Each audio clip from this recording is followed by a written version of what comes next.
Take a look at the top Why Tren? The Cancerian with the vision. A hoodie in the bucket hat is often his decision. Why high? A king from Queens, you never disrespect. The wise OG, but what else would you expect? Why Dane? The flyest and the highest of them all. You need a perfect shot, he's the one that you should call. All three combined in a little of your time. Welcome to the show and let him ease your mind. It doesn't matter when we are or where we are because we are. Because we are. Because we are better than Because we are. Because we are. Because we are. Because we are. Because we are.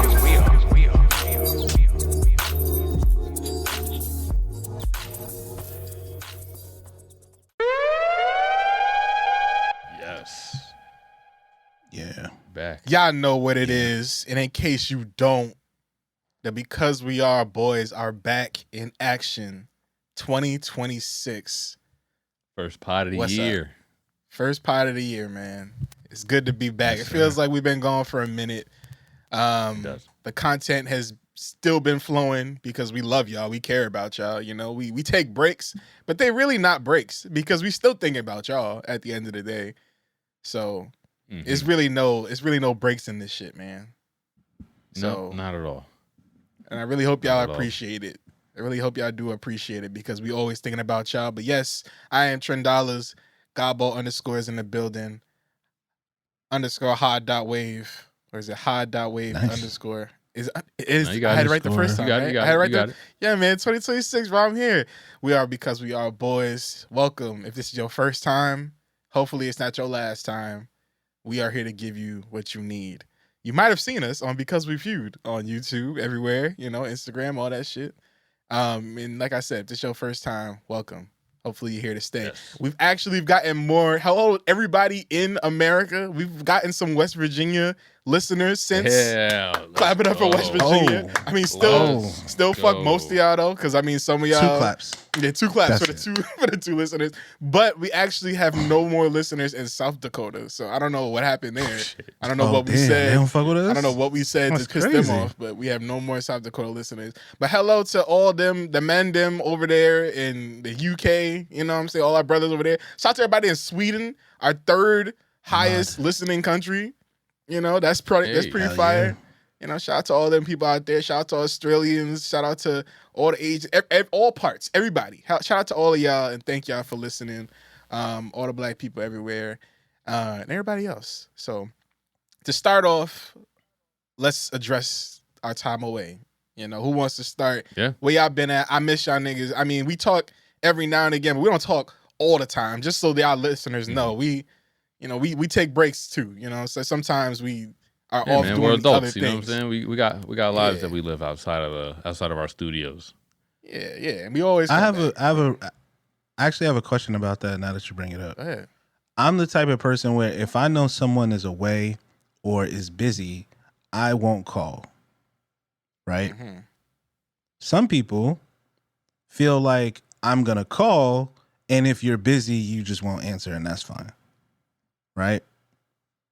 Are you I'm going to call, and if you're busy, you'll pick up. If you're not busy, you'll pick up, and if you are busy, I already knew that, so it's fine. Or are you if the assumption is you're busy, I'm not going to call.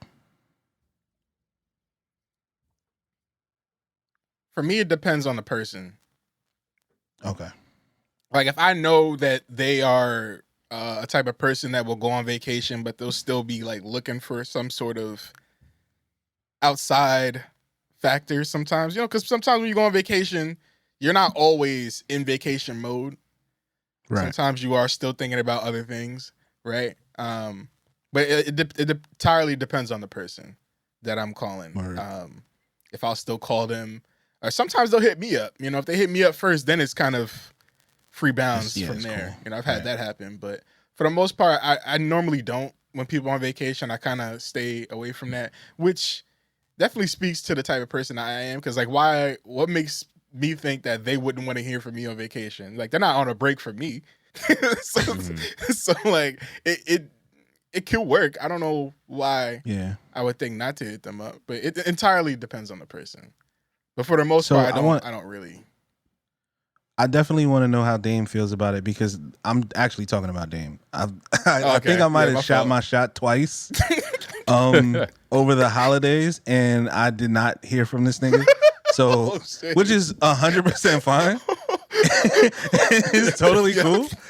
You thought that little ass was going to get it done, huh? yo, see, look. So, you know, I'm just trying to figure, like, is it that you just, if you're out and you're busy and you're doing shit, I know you're moving around a lot. So it's like, I'm not going to be by my phone, or are you, like, I just didn't catch you at the right time? Yeah. Well, to answer your question, I'm always going to call. Well, if it depends. If they're on vacation, I'm not going to call. If I know they're not on vacation, but I know they're probably still busy, I'm going to call you anyway. If you got time, you'll pick up. If you don't have time, you won't pick up. It is what it is. If you don't, I'm not going to feel no type of way about it. But if it's work related, I'm going to hit you. If it's because in my line of work, I have deadlines. If we're working together, sure. I'm sure you have a deadline too. You know as much as I do that we have to hit that shit. Now, in our situation, I noticed you called. It was a bad time to call. Okay. And I'm one of those type of people where it's like, all right, I can't answer right now. I'm going to call him back later. Later comes, and I'm like, damn, I should call back Hod. But I got to do this first. And then it just never gets to it. And then it's a day later, and I'm like, fuck, I never called Hod. Damn, I don't want to like hit him up and be like, and do the whole, oh, sorry, I missed your thing, because that just sounds like bullshit. You know what? I'm just not gonna reply. Exactly how my line of thinking goes. And I realized this recently. Like, I realized this with my girlfriend, that I'm the type of guy where if I'm doing something, I need to finish what I'm doing before I get any type of new information coming into me. Yeah. Pause. Well, no, it's information. It's good. Keep it. It's information. They're not going to leave it in. Yeah. They're going to pull out. Yeah. So it's like, for example, if I'm working on an edit and then I'm getting a hit up about what I know is about to be a whole nother thing, I'll get back to you later, dog. Let me finish doing this for. Right. Locked in. But yeah, I'm not sure what that is. I don't know if that's like a OCD thing or whatever. I don't like to self-diagnose my stuff with stuff that is real, but it's just a little tick of mine. So yeah, sorry. For sure. No. I wasn't. So just so that we're clear, I was not calling you out. It was just he brought up, like, you know, we don't always talk, and I'm like, I actually did call this nigga a couple times, and like it didn't work out. But you were completely on the other side of the country. You know what I mean? You were doing a lot. You know, your birthday passed. You know what I mean? Like there was a lot of stuff shaking, right? So it's totally understandable. And honestly, I don't even remember what I was calling you about. It probably was something technical. It was probably like, you know, a camera thing, or you know, to test something on Discord. And what you know, I'm always, like, I'm always here to available for sure. So my you gonna let him get away with that? Well, it's me, baby. You know I'm always here for you when you need me. So my assumption is that if Dame does not pick up, he's one of those people that if he does not pick up, it's because he's busy. Not like always. You know, some people are. Well, in this situation, yes, but not always. I mean, I'm just being honest. So in that situation, I definitely was busy, but there are shit, times where I'm just not going to answer because, But like, yeah, damn, this is the only free time I get. That's just gonna be my assumption, and I'm just gonna like live with the idea that all right, he's busy. You know what I mean? Everyone has those friends that are like, you know, let's be honest, just more professional and like more adult than the rest of us, right? Yeah. Like you have those friends that take their job super fucking serious, and like T knows, like we'll have whole conversations, and I'm definitely supposed to be doing something. Like I'm definitely supposed to be calling somebody back or checking on something. All of our conversations I'm sitting in there yelling at this nigga about how he grew up. I stopped arguing with Trendell a long time ago because of that.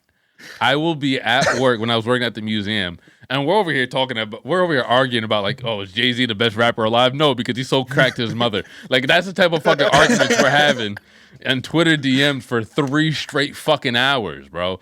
Yeah. Right. Yeah. All of our conversations, my conversations with Hod always start with, yo, real quick. And then it's never real quick. Every time. It's like, never that's supposed to be real a 5-minute conversation. And then it turns into like some philosophical debate that ultimately changes the way that we view each other, you know? And I love it every time. It does, man. They have very, time. very serious ramifications, bro. It's bad. Yeah, You I'm know gonna bring what I mean? one up later because there's one. This is for We like haven't later argued on, on like the hour podcast 2. like legitimately in a while, so. You know, there's a few. Hod was really in rare form this break. I don't know if it was because we was away, but there are so many times where he was just like, nah, bro, I don't like that. I definitely want to. Or he tried to rope you into it where he be like, nah, we gonna ask Dame. For sure. That's his new thing. Hold on, real quick. Can we acknowledge Hod's microphone cover? Yes. Amongst other things. Yes, we have to acknowledge that Hod is now he's starting to, the fame's starting to get there. You know, he's starting to do different things. Yo, he's that like, cover looks snug, bro. Look at my shit, my loose shit here compared. To I don't even got one. That shit I'm going fitting. raw. I've been talking into this Just raw raw mic. dogging. You know what I'm saying? They hear all the Since we started this P's and D's and P's. They hear all that shit. Thank God I do what I do where I'm able to like clean it up. But that man is like, and he's matching it with the hat. He's like on a whole nother level of Hod, if you have a fashion color design. for every hat you have, I'll be so pissed off at you, bro. He does. I can guarantee you, if I know him, like I know him, he 100% I came with a pack of 12. has Hold 2 of every color. I have a color for every hat, and they will match. And this every one, single this time. will not Absolutely. be the last time that we see that's a matching incredible. mic cover. I should have said nothing but now and then nah. brought it up the next time. Oh, man. We gotta. Yo, listen. Some people are gonna notice. Some people are not gonna notice. All I know is our best of 2026 is like there's gonna be a lot of cool Easter eggs. And It shit starts here, involved. but we do have one more elephant in the room to address, and I promise that we're gonna get to some real topics. Because right now we chatting with each other, but we have one more elephant in the room to address, and that is Don't do this. I noticed, and you knew I was gonna notice. You knew I was gonna say something. Hod asked him not to say anything. We've been getting. I did. We've been getting a lot of views. We've been getting a lot of attention. And sometimes, you know, y'all have dogged my man for a really long time. Like just about his nose. I'm glad we don't see that as much anymore, but y'all have really just been getting Crazy. Getting to him because he walked into here today with some filled up lips. Here we go. So you need to address the fact that you very clearly have some lip filler going on right now, brother. I don't. I think we need to talk about you, T. Nah. We're not talking Ever about since me. Hod stood up and Here did we the go. 360, you have not known how to accent. It's been very weird. It's because he will not get off I me, can't bro. think about anything like else. he like he genuinely will. Like it's always something. And first of all, we exposed this about him when we changed the AI voice into a woman. Like we already know that he starts to act very different when there's some other stuff When there's happening. He has ulterior when motives, there's bro. thickums in the room. Yeah. No, honestly, he has I didn't ulterior know. motives, First of all, bro. I didn't know I was around a bad bitch when we first started this pod together. Oh you know, my I didn't God, know I was in the presence of greatness. Clearly, but you know, you here now. crazy. But stop trying to. You just trying to distract me from the fact that you clearly have fuller lips than you had the last time we potted. So you need to explain that. And if you're saying I it's do not. nothing, the fans will call you out eventually. It's not just going to be Please. me. Somebody else is going to notice. I'm your brother, so I'm just telling you that I noticed. And if we need to have a conversation, You're trying to warn me, right? yeah, if we need to have a conversation off pot, like the type of attention, it's going to bring more attention to you. I'm just saying, bro. This is ridiculous. I would never do anything to my lips. I like my lips. You know, I've never gotten complaints about my lips, and I think they match my nose. I think they've always matched my nose. That's you. So, like, you know, it's this is a you thing again, bro. Doing This that is cup just, thing, you know, like sometimes when people like will just like, Listen, you sound like a fucking lunatic, bro. I'm sorry. I'm Absolutely not. None of that is happening. all right, when the fans notice, y'all calling me crazy now, but y'all gonna start noticing some other shit later on. Like he gonna be laughing, but his eyes ain't gonna be moving. He gonna be getting Botox and shit like that later on in the year. He'll be- like he gonna be. Actually, I do have an update. See? I've decided that I am absolutely going to Turkey. I will be restoring my hairline.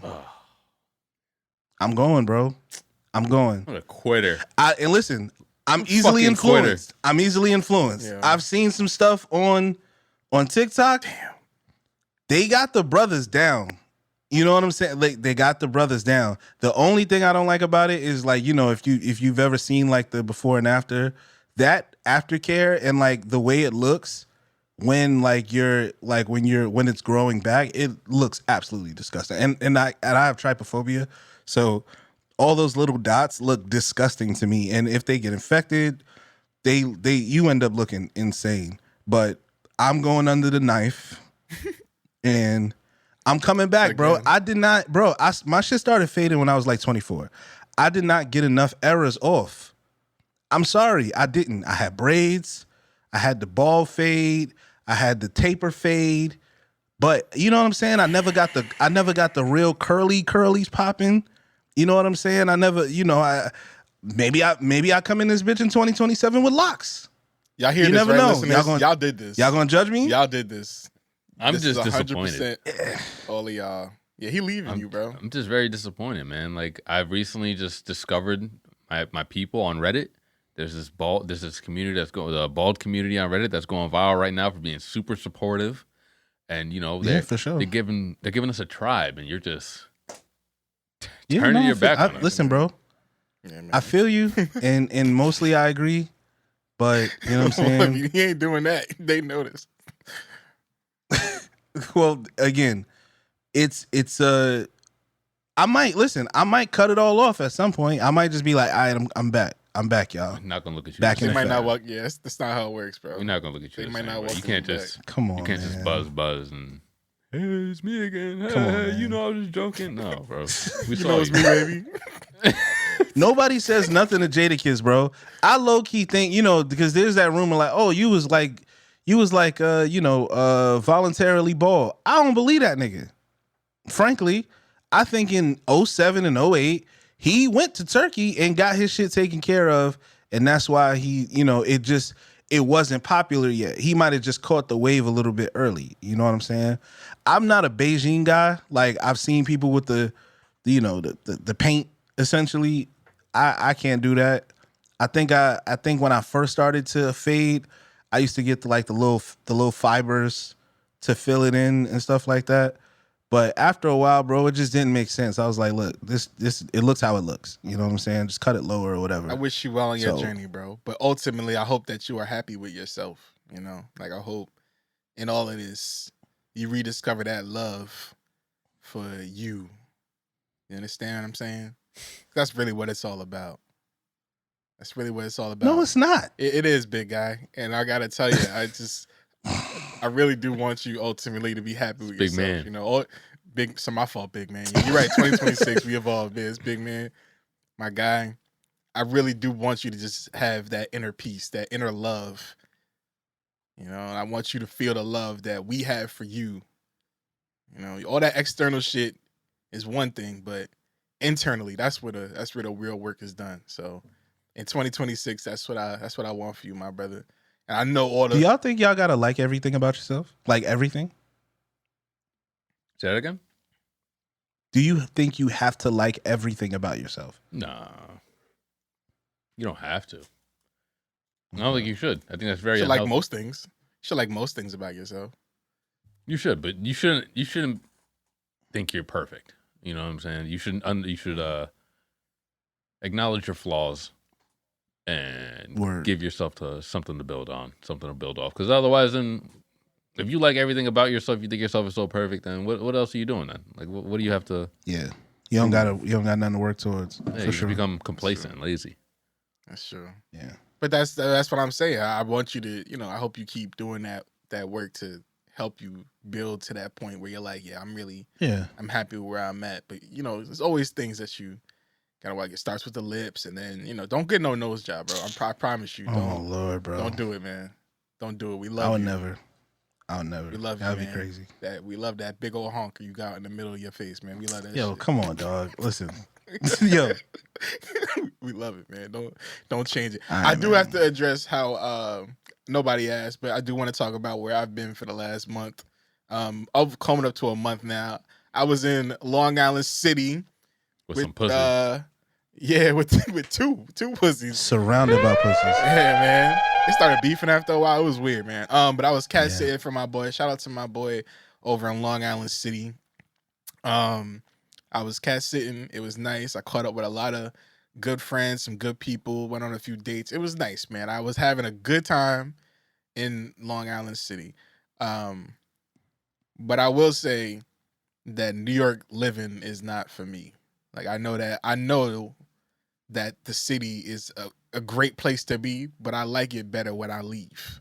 Like once I get out of there, I'm like, all right, I'm kind of happy to be out of there. But I had a great time though. It was a really great time being away, being home, seeing more people that I haven't seen in a long time, reconnecting, and all that stuff. But obviously for the holidays, I have a scenario for y'all because we're talking about who hits you up when you're on vacation or not. But this is a completely different scenario. So, you know, people go home for the holidays. I have a lot of people in my life that are from Jersey and have been home for the holidays. There's one person in particular. I won't even shout them out. They know who they are, and they're probably listening to this right now. But I need to bring it to y'all because I just want to know how y'all feel in this situation. I haven't seen this person in a really long time. It makes sense to say haven't seen him at all, basically. And they flew in from California. Had time in Jersey for Christmas. This is like the first time that we was both around in Jersey, and I hit him up like, "Yo, let's hang out. Let's do something." Got no real confirmation for that, and the next thing I see, they back in Cali, and so I hit him up, and I'm like, "Hey, that hurt my feelings." You know, we was in such close proximity for the first time in a while, and you ain't even like make no real effort. I extended my hands to you. You slapped them away, and their response was, "I didn't even see this person." They said, "I didn't even see this person." That was their response. They're like, yeah, I only came for Christmas in a few days, but I didn't even see this person. And my immediate response was, what does that person have to do with they might have asked that you was crazy. Yeah, that's They crazy, just said right? they basically just said they value that person more than you. Way more. That's it. Right there. And so, you know, me, naturally, I'm a Cancer in 2026 too. It's not gonna change. Emotional dude, I immediately get upset. You know, immediately start jumping to, wow, that doesn't. What was that supposed to do for me? You telling me that you didn't see this person, was that supposed to make me feel better? Because it makes me feel worse. Yeah. You know. And so, you know, but I've since squashed it a little bit. But I had to bring this up so they knew that I'm still kind of thinking about it. I've squashed it. But it definitely like it's one of those forever memories where it's like you flip that switch, you know, one of those post-it notes on the wall in our relationship. I think so. But I'm not bugging for that. That's a normal thing. Like, yeah, I didn't even see this person. You expect me to see you? Like, yeah, that's basically what they said. Yeah, word. I get that. Without saying it, Word. for sure. Because people usually save that for like, I didn't even call my mom about that. You know what I mean? If it was like somebody like that, I could understand. But yeah.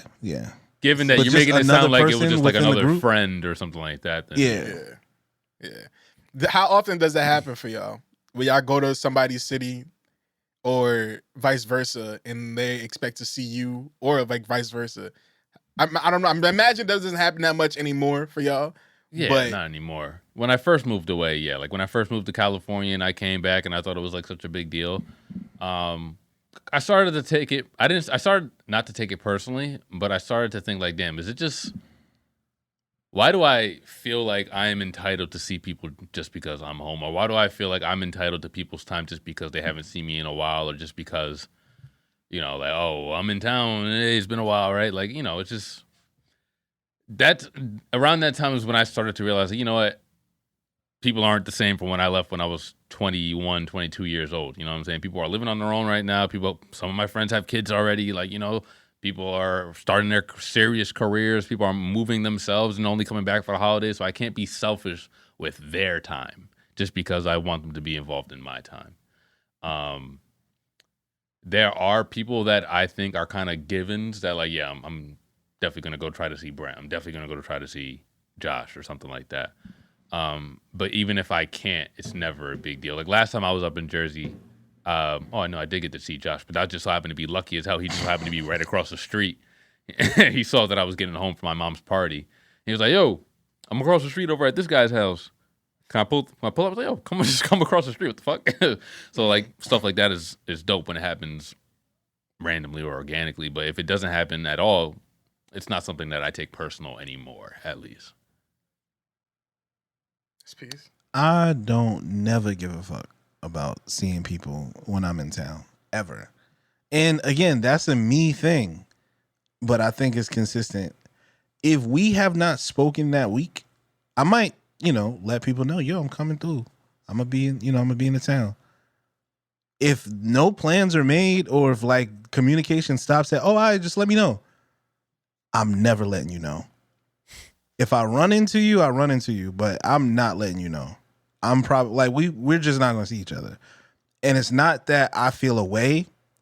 It's just like we didn't run into each other. It's I'm not gonna take away from whatever it is I'm there to do, and I don't expect you to take away from whatever it is you're there to do. Oh, if you're just there all the time, I don't expect you to take away from your family, from your job, from your, you know what I mean? All those things. People be busy. People be super busy. I could take some things off of my plate and still be super busy. Especially you know during what the I mean? holidays. Like that's if just you're coming around for the holidays, right. Like everybody's busy. Right. So I never, I go to Queens sometimes. Last time I was there for like 3 days. I was lucky because, I got a chance to go not to a Knicks game, but like go be in the city during the playoff run. So that was very dope because that's when the last time you was in the summer in the city of New York where the Knicks mattered. You know what I mean? Like it just that was definitely a dope vibe. But so I made it my business to like go to the Garden and like, just feel the city energy and all that stuff. But could have, But yeah, no, other than that, I don't when I go somewhere, I typically go with a purpose. And I could totally just not see nobody. If it's not already written that we were supposed to hook up, then it probably won't happen. Does the fact that you talk to this person every day change anything? Like if you're talking to this person daily. If I talk to you all the time, then yes, I expect to see you when I come. Right. Right. Yeah, for sure. Other than that, though, I had a good time. I went to Queens. Other than that, though, I had a great time. Good. Spent New Year's. I did karaoke on New Year's, sang some white classics. Nice. It was good, man. It was a good time. I went to see Hell's Kitchen, the Alicia Keys play. And funny enough, the person. I thought you was talking about Gordon Ramsay. Nah, word. I was like, yo, that's fire. You got to go live? What was it, the season finale? He cursed me out. You participated? Yeah, he cursed me out on stage and everything. Yeah, like little bands and shit. It's like Red tells you, yeah, you're allowed to curse me out. All that shit. Yeah, for sure. But I went to go see a play on Broadway, Hell's Kitchen, the Alicia Keys story. How was it? It was really good, man. Funny enough, the weakest singer was the woman playing Alicia Keys. Everybody, but like that's not saying that she was completely bad, right? Comic book accurate, perfect.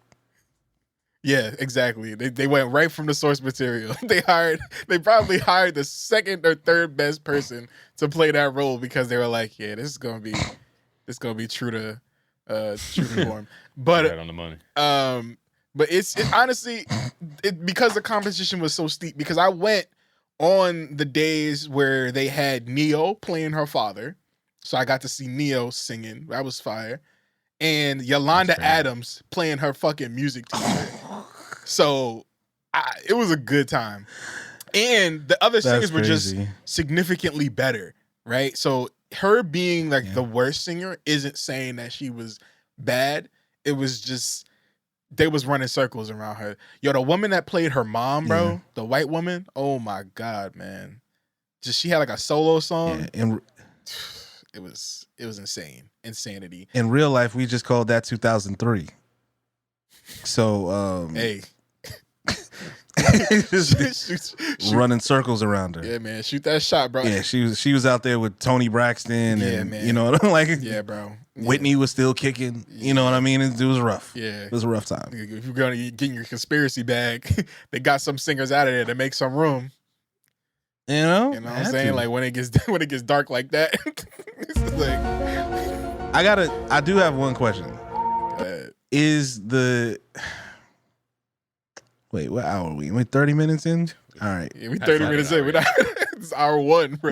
We're not out of that hour yet, but I think that's enough. I think this is a it's not a complete fastball, right? I think it's like so is she a stud at any point in the play?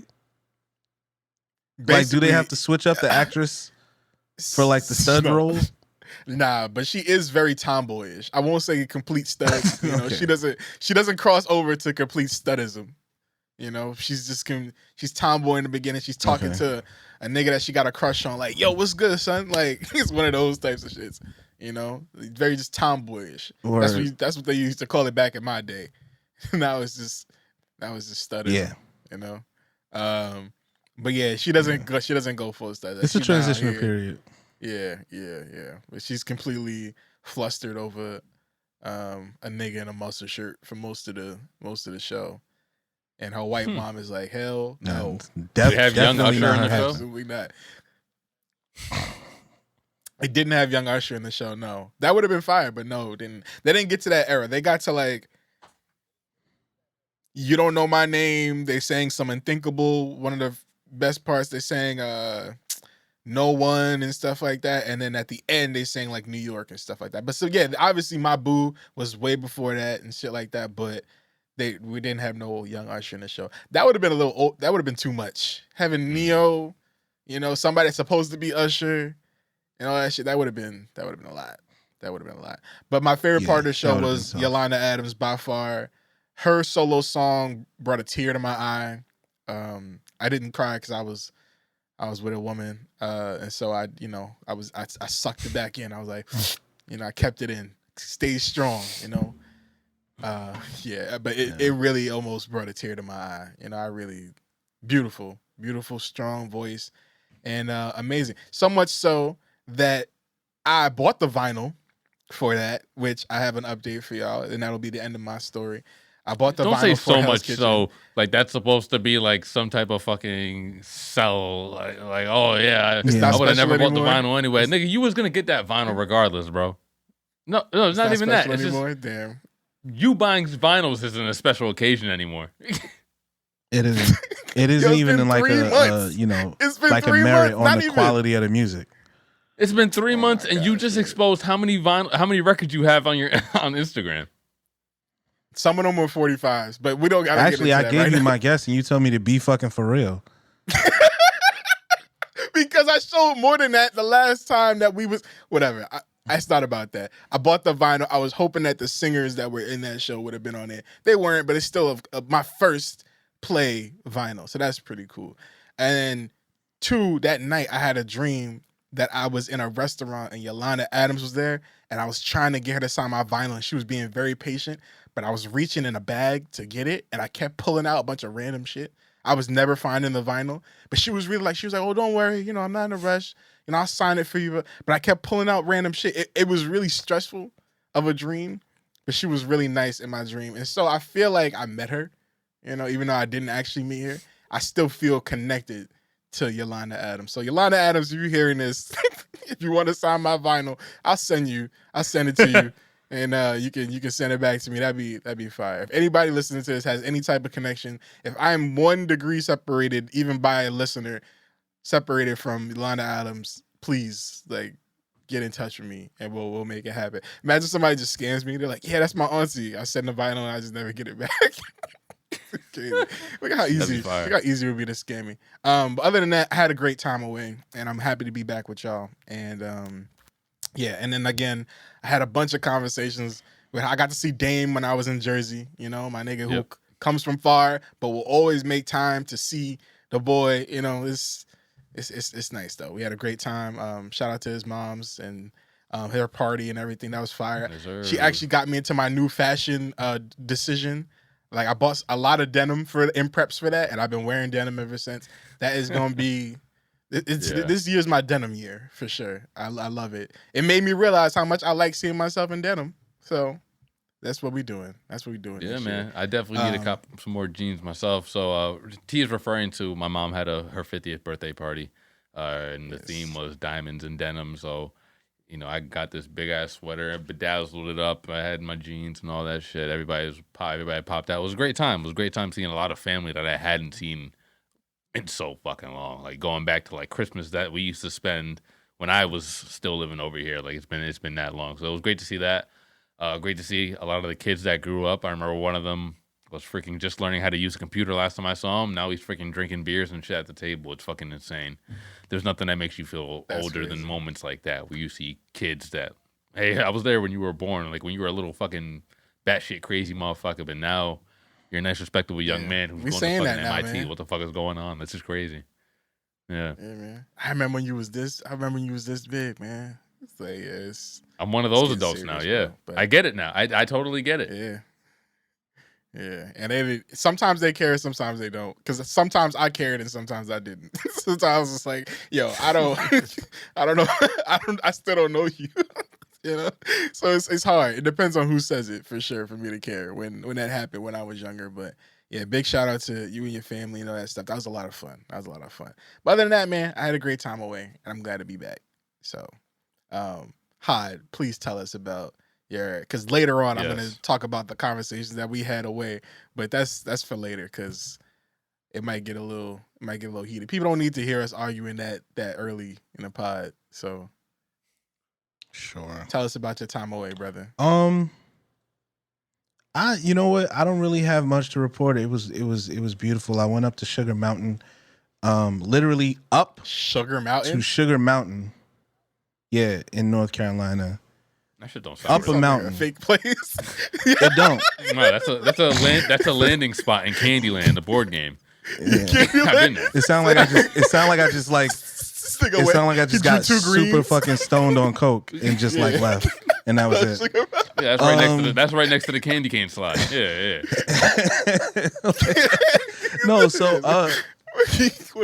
I had a I went up Sugar Mountain. And I can't unhear it. It came down slow.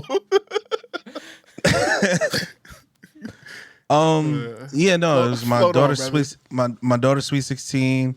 We had a bunch of friends, you know, just all come up. It was a family affair. It was a great time. Sugar Mountain sounds like a cocaine convention. It really does. Yo, cokeheads, inquire. And yo, not for nothing, I learned over this holiday. I'm sorry, I'm gonna let you finish. I learned over this holiday, a lot of people that I know do coke, and I'm not happy about it. Oh yeah, like it's regular, of people, bro. Yes, like yo, when did? Yes, I mean, I live in Miami. I'm always surprised, but then like you know. Then it's just like, all right, fuck it. I guess this is something that happens. Yeah, like I live in Miami, and I know it's regular out here in Miami. It's regular, like you know, whenever I go to LA, people, whatever, people say they do it. But like, I go back to Jersey. It's like, what the fuck you guys doing cocaine in Jersey for?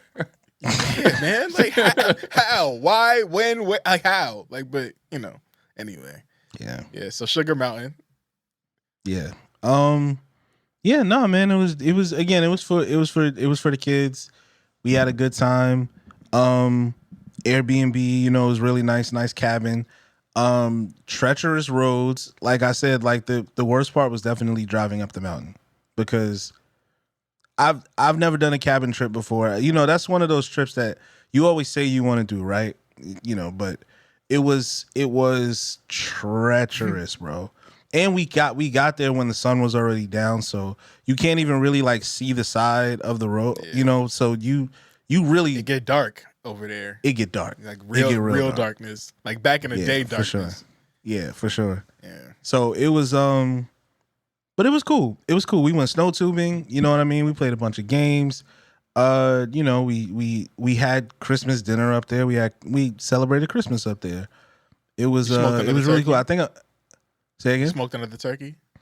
Nah, there was no like facilities for that. Gotcha. That's But fire. I wish there was though. Yeah.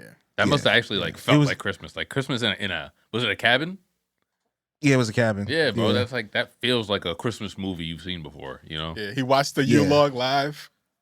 Yeah, for sure. And they had the U-Log in there. No, we didn't set it up because Come you know, on, just man. 'cause- It was right there, Still bro. no The idea problem- what a Yule log or what Yule is or any of that. I don't know what Yule is. It's just a log. It's just a log, but it's a stump. Christmas It's not a log. special stump. Yeah. It's a tree. I mean, don't it's talk yeah, about it's it a like stump. that. Like it's not just like it didn't just bring joy to Wait, millions is of there a people. Yule tree? A Yule There might tree? be a Yule tree. You think so? Yule tide? What's Yule tide? A Yule tree, That's essentially Alabama the same shit, as a right? Christmas tree, is a no. It's Alabama shit. Yule tide, Yule tidings is what it is. I think Yeah, what are you? Yule tidings You refers eat to a news Yule or log? greetings for the festive midwinter. It's No, cake. That shit. It's a log. A Yule log. That might be. yeah, I think you might just be looking at. Is it a cake? No, Are look you- up. Oh, let me share screen. A Yule log. It might be. That might just be a name of a dessert too that they came up with. Oh after yeah, the it's a Yule cake. log. Yeah, it's a dessert. It's a dessert. I see what you're saying. After the. Yeah, And they just named it after the Yule log. I would never eat it. I mean, it looks good on the inside, but the it's outside a traditional just- Christmas cake. I don't know. That shit look good, bro. It's German. What is it? German or Belgium? Especially in France, Belgium, Luxembourg, Swiss. German chocolate, bro. That shit might be fire. Man. Yeah, I just don't. Just I saying. can't. But yeah. Yeah. I'm just kind of mad that you went up there. Did you bring your axe? I did not bring my axe. Oh, okay, that's probably why. But brother, you could have seen the Yule log live, bro, live in concert. Yeah. They had trees. There was an area that like they were selling like real trees, but Yo, not imagine- like selling the imagine you shot that trees. shit down. Like I'm fucking John Henry And and it fall shit. into the house.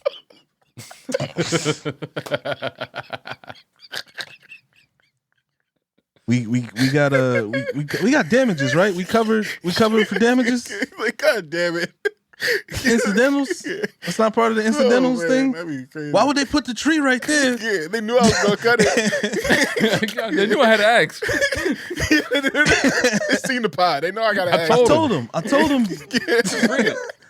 Like, yo, can I bring my axe? I said, can I bring my axe? They said yes.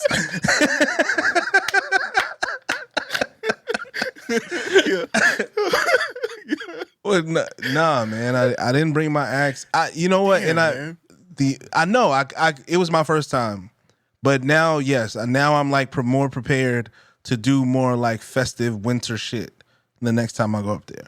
But it was still a lot of fun, and I know my daughter had a lot of fun. That's good.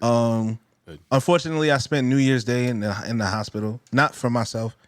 My mom wasn't feeling well, so I didn't get a chance to really like Damn.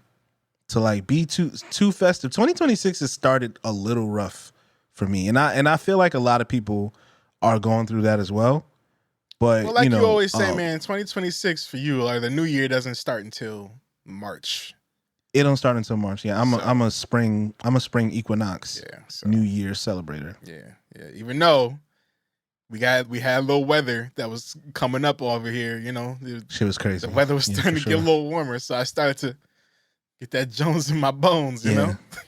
You could just hear Return of the Mac Yeah. in the background. Yeah. Like it's just Yeah. it's just Muffled. It's just like ever present. It's just like it must have been the wind. You know? That's like when my Mariah Carey fades away after Christmas time has passed, and then just Mac Morrison, Yeah, just Mark Morrison for sure. Like just he's just ready. So look at what? This is in the back. Yeah, man. Yo, Jordan Peele got to turn that into a fucking horror. Please theme. don't. No, At no, no, some no, point. no, That would be no, fire. no. Don't do it. No, I don't want a horror version of one of the happiest songs. No. Return of the Mac.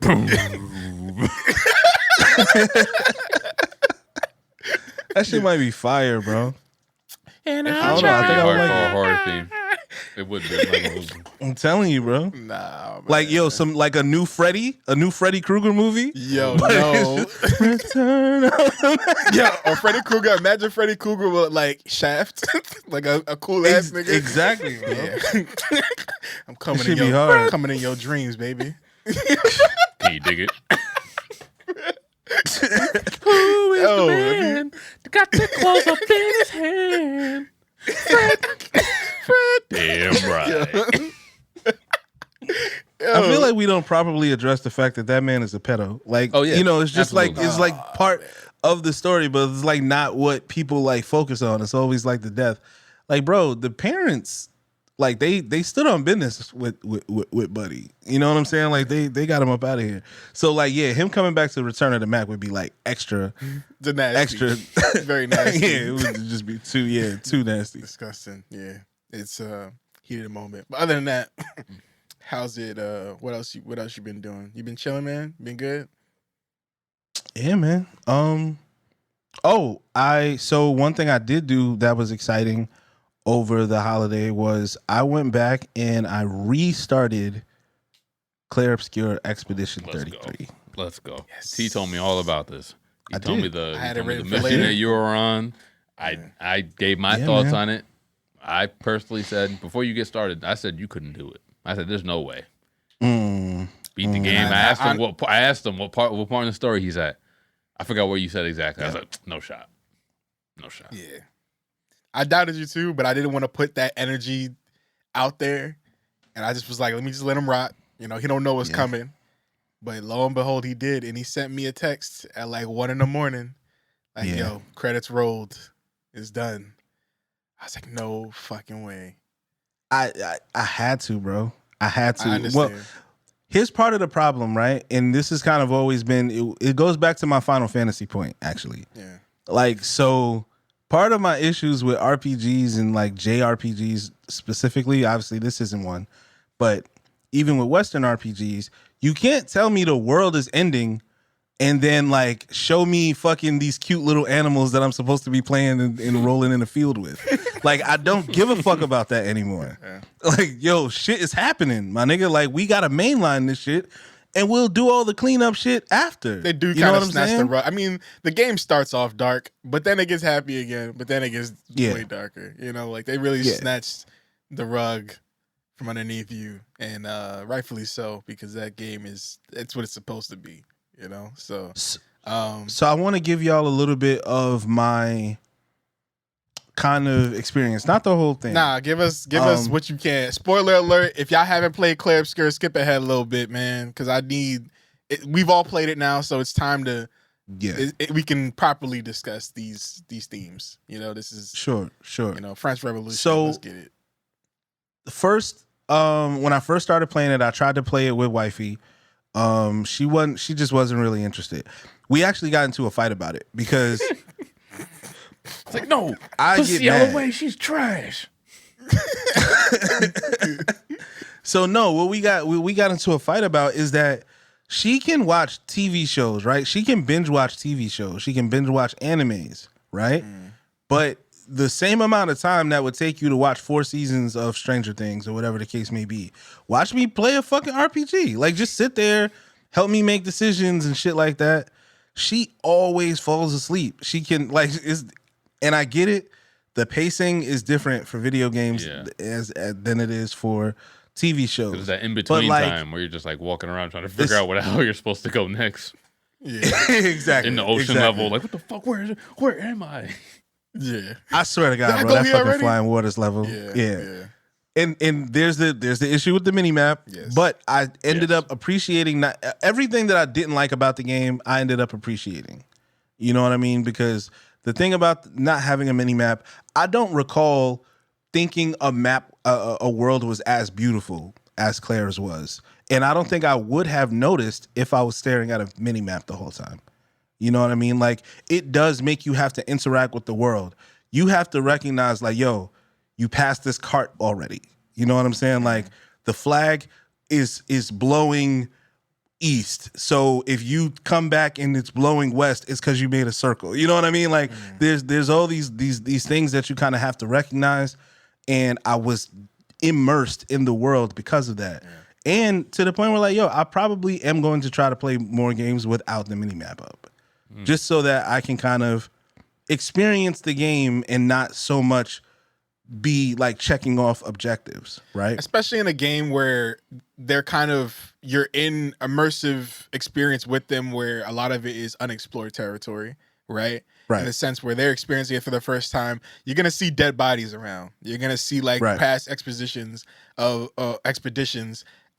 their stories. Like, you're going to figure out the story in real time as you're going on this journey, right? When you find the journal of them talking about the expedition that made the little hooks that make it possible for you to scale mountains, that's cool shit. Right. You know, that's cool. And it's kind of dark. Yeah. You know, some of them people got like impaled. A lot of people died for this mission.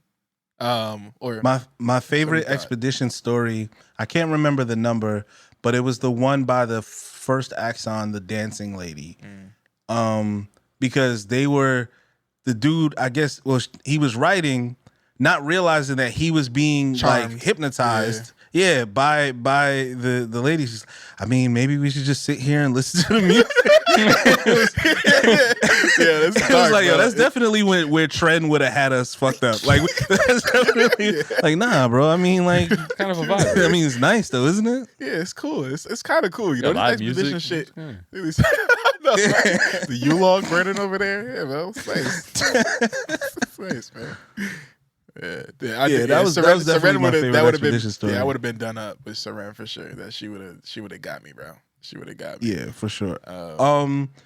But part of so obviously you go through the first act with Gustav and Mael and Lune, CL. Obviously you meet Monoko. Well, actually you don't meet Monoko, and you meet him with Verso. You do meet Esquier though. With my boy Esquier. Yeah. You know what? And you had mentioned that the game had one of your favorite characters, but you don't meet them until later on in the game. I'm pretty sure you were talking about Esquier. Esquier and Clair, I told you. Clair is like one of my favorite characters just because of how powerful her story is, and you barely see her on screen as much. But the things that you hear about her doing, you know, once you figure out things that are happening, we'll get to it later. But yeah, SK clearly is one of my favorite characters because I want to hug that. He's a big ass bag of wine. So like that, he's like the good. Let's be honest, the good Oogie Boogie. yeah, like for sure. That's definitely part of it. Yeah, man. SKA was dope. SKA was very cute. I loved his little beef with his gay roommate. I thought. I thought that was very sweet. You know what I'm saying? Them niggas got a little Bert and Ernie thing going on. It's very cute. You feel me? You're stupid, bro. You telling me them niggas ain't in love, bro? I never put that together. People have definitely shipped it. Yeah, people have definitely. Yeah, them niggas is shipped, bro. For sure. I haven't seen it, but there's definitely people out there drawing some fan art of SKA and Francois. Got to, bro. Yeah. Them niggas was in love, bro. You call her Fran. Like, come on, bro. You don't. Yeah, y'all come on, son. Y'all fucking. Yeah, y'all fucking in them games. SKA the girl, by the way, too. You know what I'm saying? I don't know how that works. You want to talk about fatties? Anyway, y'all fucking in them games. Yeah. But yeah, no, it's cool. I kind of got lost because, you know, after when obviously Gustav meets his demise, right, at the hands of Renoir. Which Hot did send me a video of that moment. Yeah, it was a lot. And I'm still very confused. They talking over my son, like homie bleeding out. You know what I'm saying? Because I don't know if niggas know about like death really, but like you die from bleeding. You don't really die. Not everybody dies from their injuries. Most people die from bleeding. So homie arm fall off. He just leaking. You know what I'm saying? He just leaking. Yeah. Renoir and Verso sitting there like, man, That was fucked up what you just did to that nigga, man. And like, Mayel is too shocked. She got blood. I didn't like the fact that everybody was dirty all the time. Yeah. Like, that was definitely a problem that I had with the game. That's how it would be for real, though. They wipe your face. It's never going to be a situation where... You can't wipe your face. Yeah. You can't wipe your face off. Yeah. Like, I thought that shit was off-putting to me. Yeah. But, yeah, like, she's got the blood all over her face. And these niggas is just talking about their own personal business. And... like, this nigga's bleeding out. I kind of wanted to like just hear a little. Yo, you wanted it to be even more traumatizing. That's your issue. Like, yo, I just wanted it to be even more like, yo, guys, I'm still here. I think I need to see somebody. Yeah, I could live if you just push me over the edge into the water. I think that kid can catch me. That kid can get me to the nearest house. He's fast. He can be right back. Yeah, just push me a little. Yeah, like, just watch him like on his knees, just kind of crawling, trying to get off the cliff. Nah, you know when Wall wasn't letting that shit happen though, bro. He wasn't. Took his shit clean off, bro. Yeah, he was all about business. Yeah, so boom, Act 1 ends, right? Act 2 begins. We're now dealing with Verso, and who stole all of Gustav's clothes. Yeah. One thing Tren had asked me like if I had any predictions, and after Act 1 ended, you know, I'm at the mid game. I feel like I'm close to the end because of the way the story is being. Like by the time I'm like done with the second axon, I'm like, okay, I'm pretty sure that I'm getting close to the end here. Yeah, ready for the paintress. And so Tren asked me, do I have any predictions? And my first prediction was, I think Renoir, Verso, and Gustav is the same nigga. And low key, I still kind of think that. I can't prove it, but I do still kind of think that there's something to it. I definitely thought at some point Gustav and Verso there was going to be something there. I might have been off with that, but I definitely peeped Mayel and Alicia being somehow related to the paintress herself, right? Turns out the paintress is Mayel's mother. Mayel and her mother are trapped in the painting. Not trapped necessarily. I think her mother could have left if she wanted, but Mayel definitely did not know she was inside of a painting, and she was trapped. And Alicia, while being aware of these things, was, you know, in no position to assist except by writing that letter to Verso, which, here we go. Mm-hmm. Act 2 starts, and you basically go through... just lying the entire time. You basically go through what I would consider the rest of the game in Act 2, and I started to question myself from like, I'm like, maybe it's a French thing? Do they have movies that are like only 2 acts? And I was very confused because we never got an Act 3. It was the only thing that was like holding me back from thinking I was towards the end, right? Act 2 ends with you defeating the paintress. Mm-hmm. So I'm like, oh shit, I didn't know French people did only 2 acts. I thought everything was a 3-act thing, right? So they get back to Lumiere. You know, they're getting cheered on. You know what I'm saying? It's a beautiful moment. They got fucking fireworks going off. Shout out to Final Fantasy VII and Chrono Trigger, because that was definitely inspired by those games.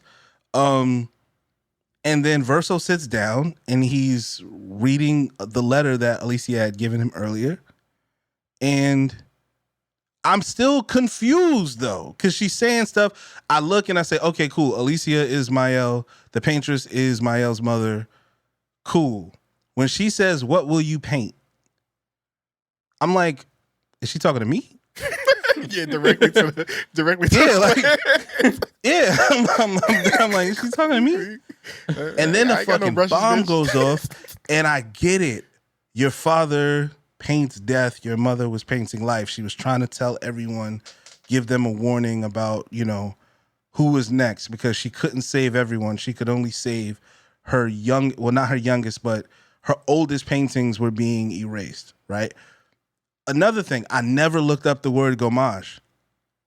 It was right there. Though. Like all that shit was. It was right there the whole time. It was right there. I never looked it up, and I didn't think we were ever gonna get an explanation. I thought that was just a word that French people say, like omelette du fromage. Yeah, regular shit. yeah, like Same shit. The guy, you know what I'm saying? Gommage. Ain't that a cheese omelet? Oui, gommage. like that has. Yeah, croissant, gommage. Yeah, exactly. Yeah, I thought maybe the flowers were the gommage. You know what I'm saying? Like I didn't know what it sounds very much like corsage. Corsage. Yeah, it sounds like a corsage or some shit like that. Like, oh, they wearing a gommage. Like, all right, cool. Yeah, exactly. So they just call it the gommage. You put a gommage on and you get gommage. Like, all right. Like, all right, cool. Yeah. That makes sense to me. Play it in your face. I'm just rolling with it. Yeah. But then, yeah, everyone starts to get gommage. Right? And I'm like, whoa. Like gommage. Everybody gommage, bro. Everybody gommage. Yeah, bro. Am I gonna gommage? Nah. It was just Someday. It was just Someday we all go gommage for real. You know? I'm about to gommage right now. I ain't gonna hold you. I'll gommage everybody in here. Yeah, that's crazy. But yeah, no, I was definitely shocked. Yeah, man. And then, everyone starts to disappear, get erased. And I just have to start recording myself at that point. Because I'm just like, it's nothing I could say. Like, I have to just like experience this. You know what I mean? And I was so, when you talk about a twist, when you talk about like just, again, storytelling, that's what it's about for real. You know what I'm saying? That's really what it's about. And at that point, I got to tell, like, nah, babe, you got to come downstairs and you got to watch me do this, or you got to watch somebody do it. And then now you got to watch me for the rest of the time that I'm playing. Like, that's just what we doing tonight. And, she finally caught on. She fucked with it. The combat was excellent, right? The fights were incredible at that point. Everything was epic. The music. That shit gets you, man. Master. Lorian Testard, man. Boy was Masterful. making music on SoundCloud a year ago. Yes, sir. You know? Yes, sir. I need him in what's the movie nigga name? Not Hans. Ludwig. Yeah. Yeah. I need y'all Link to up. get together. Yeah. And you know what I'm saying? We ain't ready for that. If Ye got with Lorian and Ludwig, I'm gonna listen. I'm gonna check it out. Cinematic masterpieces, I'm telling Crazy. that boy was cooking for 30 straight hours. I've never seen that before. Yeah. I've never seen a nigga cook for 30 hours. I hate to be that guy again, but I did get the entire vinyl box set. I did do that. We know. We know, man. It's coming in February. Anyway. Yeah. But yeah, nah, I mean, heat back to back, bro. Nigga dropped a class. He dropped Illmatic. He dropped the Illmatic of video Illmatic. game songs. Yeah, he definitely dropped the French Illmatic.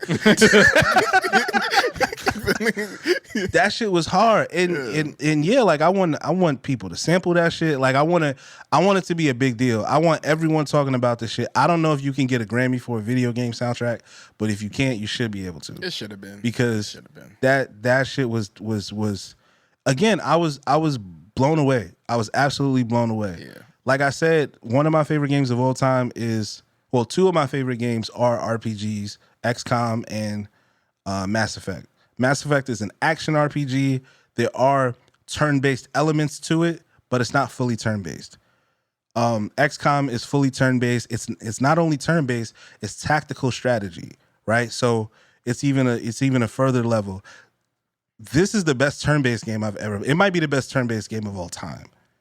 Honestly, you know what I mean? The interactive turn-based shit is really like a game changer. And this isn't the first time they did it. Back in the day, there was a game, Legend of Dragoon, that was kind of, I think, the blueprint for this, because it was the first time in gaming that we saw like interactive turn-based, right? The competition that they had back then was steep. It was Final Fantasy shit, where they had turn-based, but it wasn't as interactive as you have to press the buttons to get the moves off, right? You know, like this active there was still strategy involved, and like, you know what I'm saying, and like you still got to prep. Yeah. but the actions happen whether you want them to or not. Right. And the parry system makes it, that for me takes the cake. You know, like the fact that a lot of people don't like turn-based games because most of the time it really is all strategy to the point where you have to like really, you're gonna get hit. You have to prep for that. You know, like there's really no avoiding it. There's like a defend move, and that's really all you got. You know, get the battle off or get hit. But the fact that they give you an option, it really is a skill thing at that point, a skill and rhythm based, where if you're rewarded for your great timing, which I love games like that. I talked to Dane before where he plays Paper Mario, Thousand Year Door. That's another game that has a parry system, but they don't really tell you that much about it. It's one of those things that if you know, you know. You learn it in the beginning, but then you completely forget that you can pretty much parry anything in that game, but it's so hard to pull off that a lot of people don't do it. You know, it's just, you kind of forget about it. But that's another game that has its turn-based with a parry system. But it's just a little bit harder to pull off than Clair Obscur. But I digress. I do want to kind of get into like what I liked, just because I know that we didn't really talk that much about Clair, and it's easy to miss. It's kind of a disservice to anybody that's played that game that didn't really realize what was actually happening in that.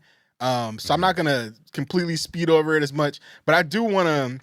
I want to like, I'll save the Act 3 stuff for anybody that hasn't played it yet, but I do want to get your takes. You made an interesting choice that I haven't seen anybody else make that we'll talk about later. But the fact that Clair, right, knowing what you know about the story and everything, you learn a little bit about her in that little prologue area where epilogue. Yeah, the little epilogue area where, but they take it back, right? They're taking it back to the times before Mael was even like a thing yet, right? Right. And you're learning about what's happening, what this family is, what this world is, who Alicia is, and like how they got into this predicament, right? You just see a girl burned up in fire, just like she can't tell what's happening. Right. You got this girl, you think she's just mean and shit like that, but really she's kind of the only one that's handling business while everybody else is grieving, right? Yeah, just fucking around. What you learn in this game is that everybody grieves in their own way. And we've seen a lot of media where they talk about the oldest sibling and how much they got to deal with and how they're pretty much like the third parent, right? Where they're the ones that take care of the siblings and they're kind of the most responsible one in this sense. And that's exactly what you get from Clair. Everything, all the imagery that they use to represent her, you know, the axon that has like the all the shit that's on her shoulders and shit like that, to the point where she hated that shit so much that she had that shit killed, which is something that you learn later on. It's like the fact that she took all these matters into her own hands is very just that's some real shit. And I want to know what she did to the writers, because by the end you're figuring out, like, you're seeing everybody together, but you're like, what happened to the writers? Like, did something happen? What did you do? Are you okay? Did you fail? Did you win? Did you spare? Did you clear the block out except one person and what send kind everybody? of war is this where painters and writers, what kind of world do we live in where painters and writers are beefing and it's like a big deal, a big thing where it's like niggas are losing their lives and shit. People are going after each other's families and shit. So like, bro. if the painters can create worlds with what they paint, just imagine how strong the writers are. Yeah. It's on some Death Note shit, probably. Yeah. You know what I mean? Like, and I think that's kind of what they're alluding to. Like, it's on some like Death Note shit. I think that's a fire way to frame it. Full disclosure, I have not experienced any Clair content outside of the epilogue. So yeah, because I was about to say all that Clair stuff, like her is side content. Yeah, that's side shit. Like the final boss in the game, that's bonus shit. If you want to go, I still got to do that. And I was about to say, if you do that, I would love you to stream it on PlayStation or stream it on the Discord or whatever, so at least we could watch it or share screen it on PlayStation, even if it's just us three. I'd love to see your first attempts. Yeah, we gotta see it. That's content, man. We gotta. That's definitely getting put up. We're gonna figure out a way for you to get that up. We gotta have. And I've heard the stories. I've seen the dialogue. What people have to say about that tree. I'm trying to figure it out. I'm trying to figure out what part of the map do I need to go to start that through line. But I asked Tren, and Tren told me like just keep lifting, bro. Like just you're not ready. Wherever you think you are, you're not there yet. Yeah. So just keep, you know what I'm saying, towing the way. He beat the game. He was like, "Yeah, so how I find that nigga." I was like, "Yo, slow down, brother." That's one of the last things that you do. Yeah, get your reserves a little stronger. Yeah. I watched go fight that noodle in the sky first, nigga. Go fight that shit in the sky. Go fight that shit in the ocean. Like, go do some other shit. Somebody told me, yeah. I started you should be at least level 75. I'm like, what? Yeah, bro. Excuse me? Yeah. For the final? At least. Nigga, I had to get to. I think I had to get to 99. Yeah. Whoa. Yeah. Okay. I had to max out to beat that nigga, bro. It's pretty serious. I got some work to do. I'm at like 55, bro. Nah, it's like that, bro. Yo, damn, man. You know how that's what the nigga gonna turn me into, right? Yeah. He's gonna breath. He gonna go miles you. Immediately. Yeah, you know how, like when you walking into them caves and it's like danger, that shit's gonna say that forever. Like you're never gonna not be in danger when you go to that nigga. But yeah, you're not even gonna make it to him. Yeah, bro.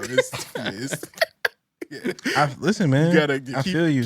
I tried to do the gestural beat shit. And I love those. Yeah, not. Listen, yeah, nah. Except for the one where it's like, because the platforming in that game isn't perfect. You know, like grabbing onto the ledges. That's one way to put it.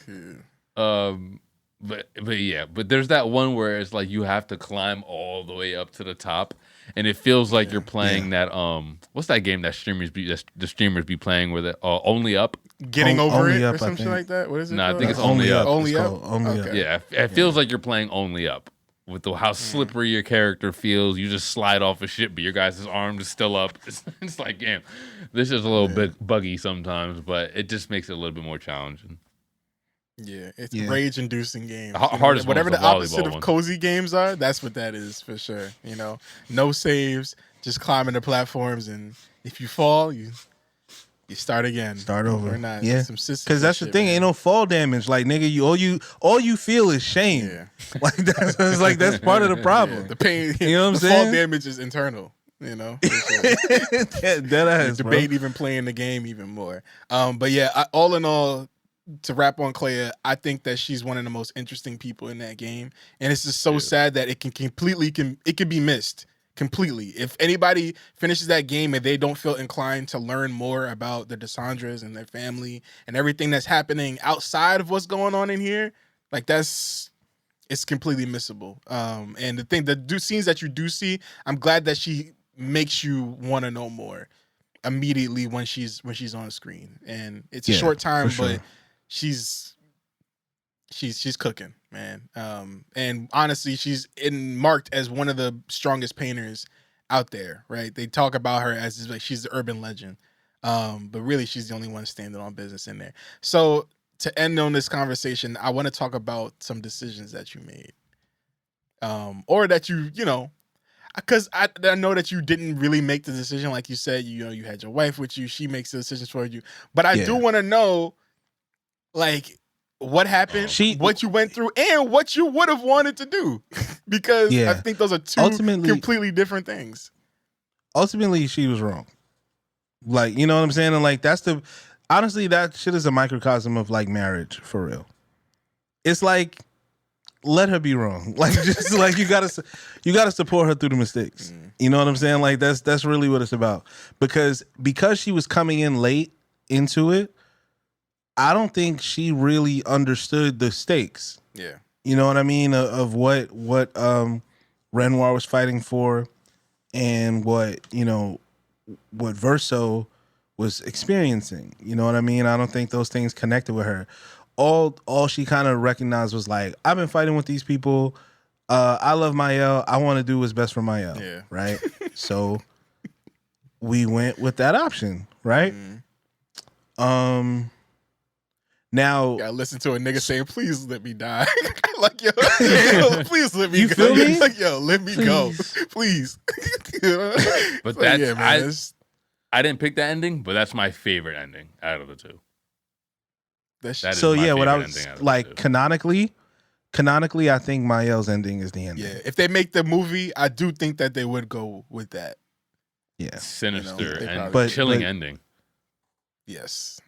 Yes. What I really did, the one saving grace for Verso's ending was Lune's reaction. Lune Mhm. staring at Verso I was right. This whole and then time. sitting and just looking at him. Fire. It burns you. You know what I'm saying? It goes through you. Because honestly, when you talk about characters, I'm probably Lune. You know what I mean? Like just like from just the way she's presented, the way she expresses herself, her even down to like her abilities. She's very observant. You know what I mean? She's very resourceful. She tries to use information, but that she has to make the best decision, but she's also principled. Like Gustav wanted to give up. You know what I'm saying?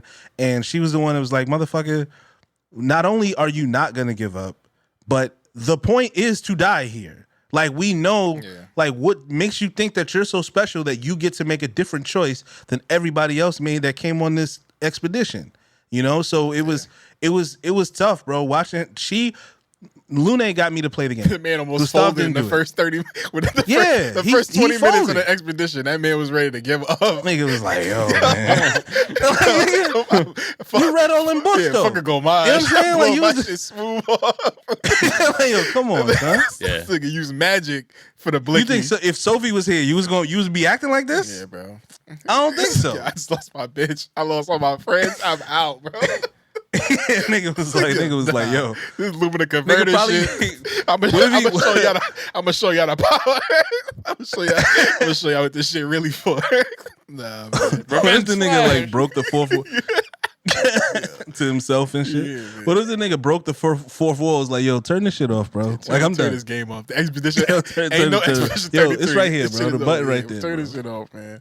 You got a PS5? It's right there, bro. Like you can just that's how ready to go that nigga was, bro. It was- Lune was the one Pulled him back. that was really talking big shit and really, you know, even the fuck the mission, right? The like that moment and the not, you know, not if, when, you know, if that shit was tough, bro. Lune was definitely my favorite character. I like CL as well, but she was like overly freaked out to me a little bit. You know what I'm saying? And of course, like she would be like the shea butter baby. You know what I'm saying? She had the tarot, but she also was like showing midriff. You know what I'm saying? She'd probably be at all the festivals. You know what I'm saying? The raves She and got shit. the weed in the back. You know what I'm saying? Like, you know what I'm saying? The ecstasy, like that's her vibe. That's her dead vibe. husband and baby. Yeah. Yeah, like she mentioned them niggas twice. She gave up in a different way. You know, Yeah, Gustav was ready for to get real. out. She was like, listen, I'm here for a good time, not a long time. She was fucking Yeah, him I'm just slinging it She was at in this there point. fucking him just. She was in. she was in there. Her and Golger was getting at it. They was Yeah, for sure. they was She- doing something. She was doing wild shit in that Jetro Village, for sure. Absolutely. Yeah, You know what I'm but saying? they completely polar opposites, you know. And then Verso I being hit. a complete fucking lie. Yeah, Wait, what?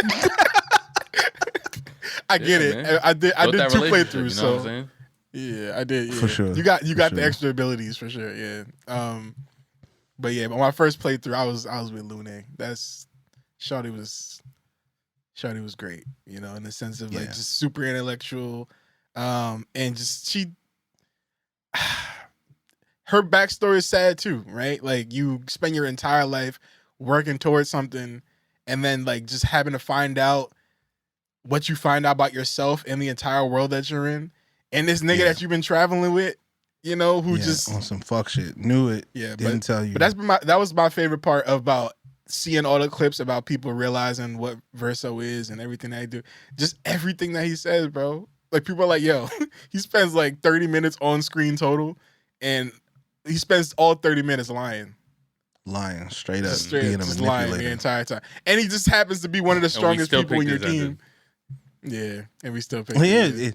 Because again, I think it's about principle versus it's like facts over feelings or whatever. It's like it's about principle over like what's the right thing to do versus what feels the best. Right. You know what I mean? Right. And I thought there was some misunderstanding about what the message of the game was as it relates to grief and as it relates to like kind of distracting yourself in order to kind of like not have to move on from the reality. Yeah. Right. But at the same time, I think it invites a really tough conversation about like ableism to me, because letting Mael or telling Mael that sure you've been you've been mortally wounded, but you should just deal with it. Yeah. You know what I mean? Like You can't talk. I don't love that. Yeah, you can't talk in the real world. You can't like do normal shit. But yeah, we still want you around. Yeah, we still want you. The shit hurts. Like she literally like it wasn't even so much that she couldn't talk. Trying to talk hurts. When she's having that conversation with Clair, she's in pain. Yeah. You know what I mean? So you're either dooming Verso to a life of misery or you're dooming Mael to a life of misery. You're not. There's no real, good ending. Not for nothing though. Mm-hmm. And they paint this picture. They paint this picture very broadly in there. It kind of was her fault. I mean, like when you, I know she's young. I need to see the deal. I need to see the details. I know she's young, and I know they kind of paint it as like I keep saying I gotta stop doing that but I know it's fine, bro. We'll Kamaj it later. Yeah, we'll Kamaj. Yeah, it's just the things that everybody blames her for it. Yeah, everybody blames it. Everybody blames. One of the first things Renoir says is, "We know it's her fault, and she doesn't even know it." You know what I mean? I'm like, whoa, what's her fault? What happened? You know what I mean? That was like one of the first dialogue things that he actually says. That made sense anyway. Yeah, so that like, that big act was her fault, but I think her saving grace is the fact that her parents were also couldn't agree. Like her parents weren't parenting, but there again, we can't take away the fact that everybody grieves differently, right? They all went through some sort of loss, right? And so, yes, you can't be mad at how Aline was grieving and you can't be mad at how Renoir was grieving, but ultimately they all had their own agendas. Renoir was being strong, but he's like, I want my family back, bro. Like I just, either I lose one or I lose all of y'all. Like that's what's happening right now. I'm by myself. And then Aline's like, yo, fuck all that shit. I want my son. I need my son back. You know what I'm saying? Verso had one of the best lines where he said, like, we're all like victims basically of your family's grief. Yeah. Of your family's the grief. Cycle of grief. Yeah, man. Yeah. And I think to bring it back to what your belief is, Hyde, of Gustave and Renoir and Verso being the same person. There is a theory that Gustave really is just like a combination of both Verso and Renoir, because in the story, that's basically like her brother, but it's also kind of her guardian, right? So it's very obvious that the inspiration for even his creation was protecting Mael. Exactly. Father and brother, father and brother type. And the last thing I want to mention is you texted me and you said, honestly, this game made me wonder. And it did the same for me, and I'm sure it did for Dame as well. When you said, this game made me think about what is being real. Like, what is real when you really think about it? Right? And that's the kind of decisions, those are types of things that you have to, in those final moments of the game, when you're making those decisions, that question is the central theme of it all. I think so too. I think because they never alluded to, what they basically said was that Aline was in the painting for 47 years, right? Not like a couple months, not like for an extremely long amount of time.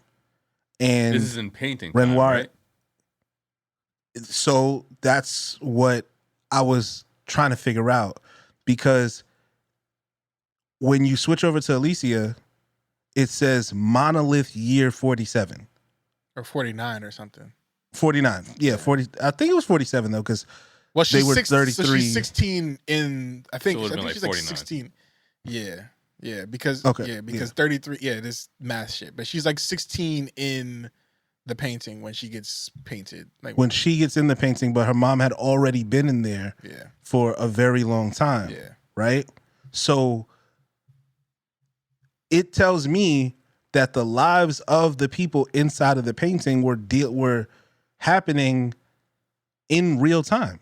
It wasn't like the painting was there and they were already grown, because Mael had to grow up in the painting. Yeah. She was a baby. So they had full lives. Yeah, they had full lives. They had full lives in there. Yeah. Well, in the painting, I think they felt like they had full lives, but I think outside the painting, it didn't work like that because I think it was.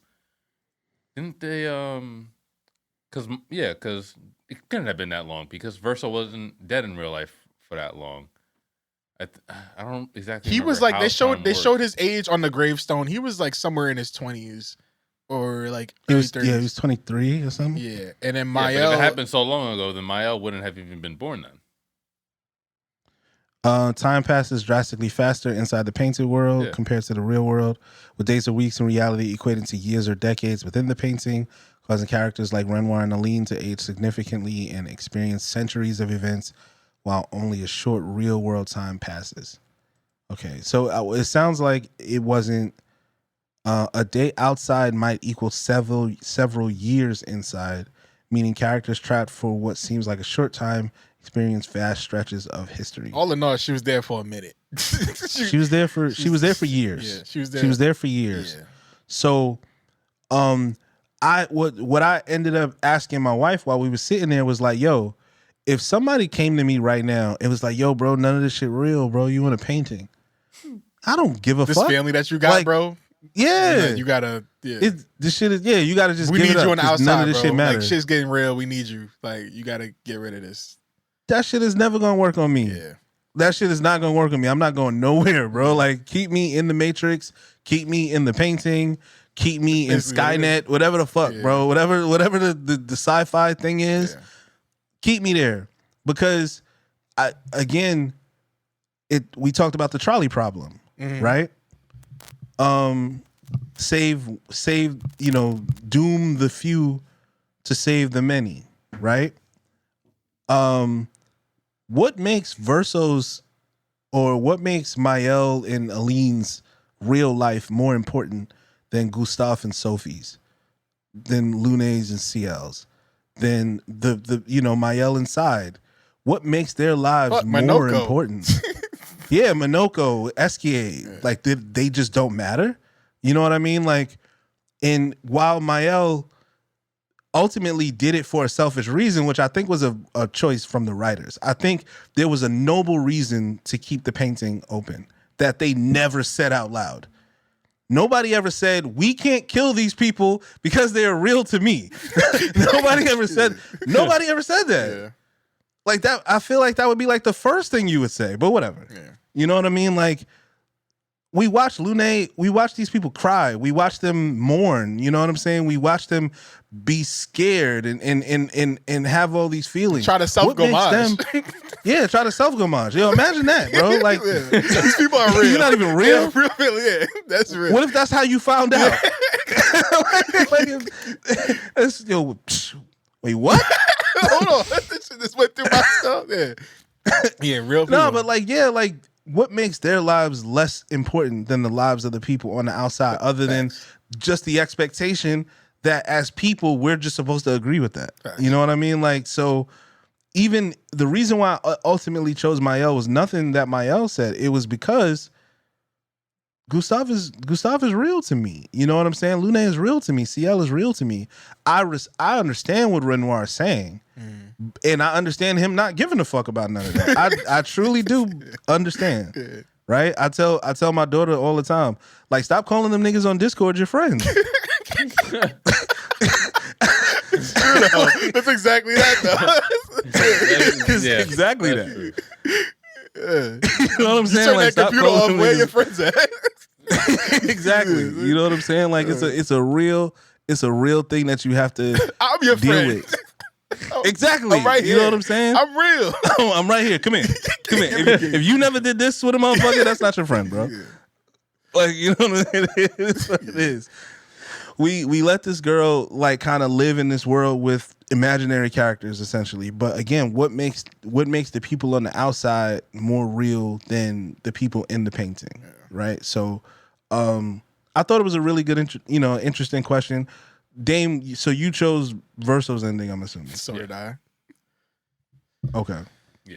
What was y'all logic behind it? Was it just that like it's the right thing to do, or what? Nigga ain't want to be there no more, man. Get that nigga out of here. Yeah, and it's time to move on, yo. It's time to move on. Time to move on. And frankly, I just like playing with Verso more. It was like, I gotta fight. It's like, yo. Yo, I did not upgrade my shit like I was supposed to. Not for nothing. One shot.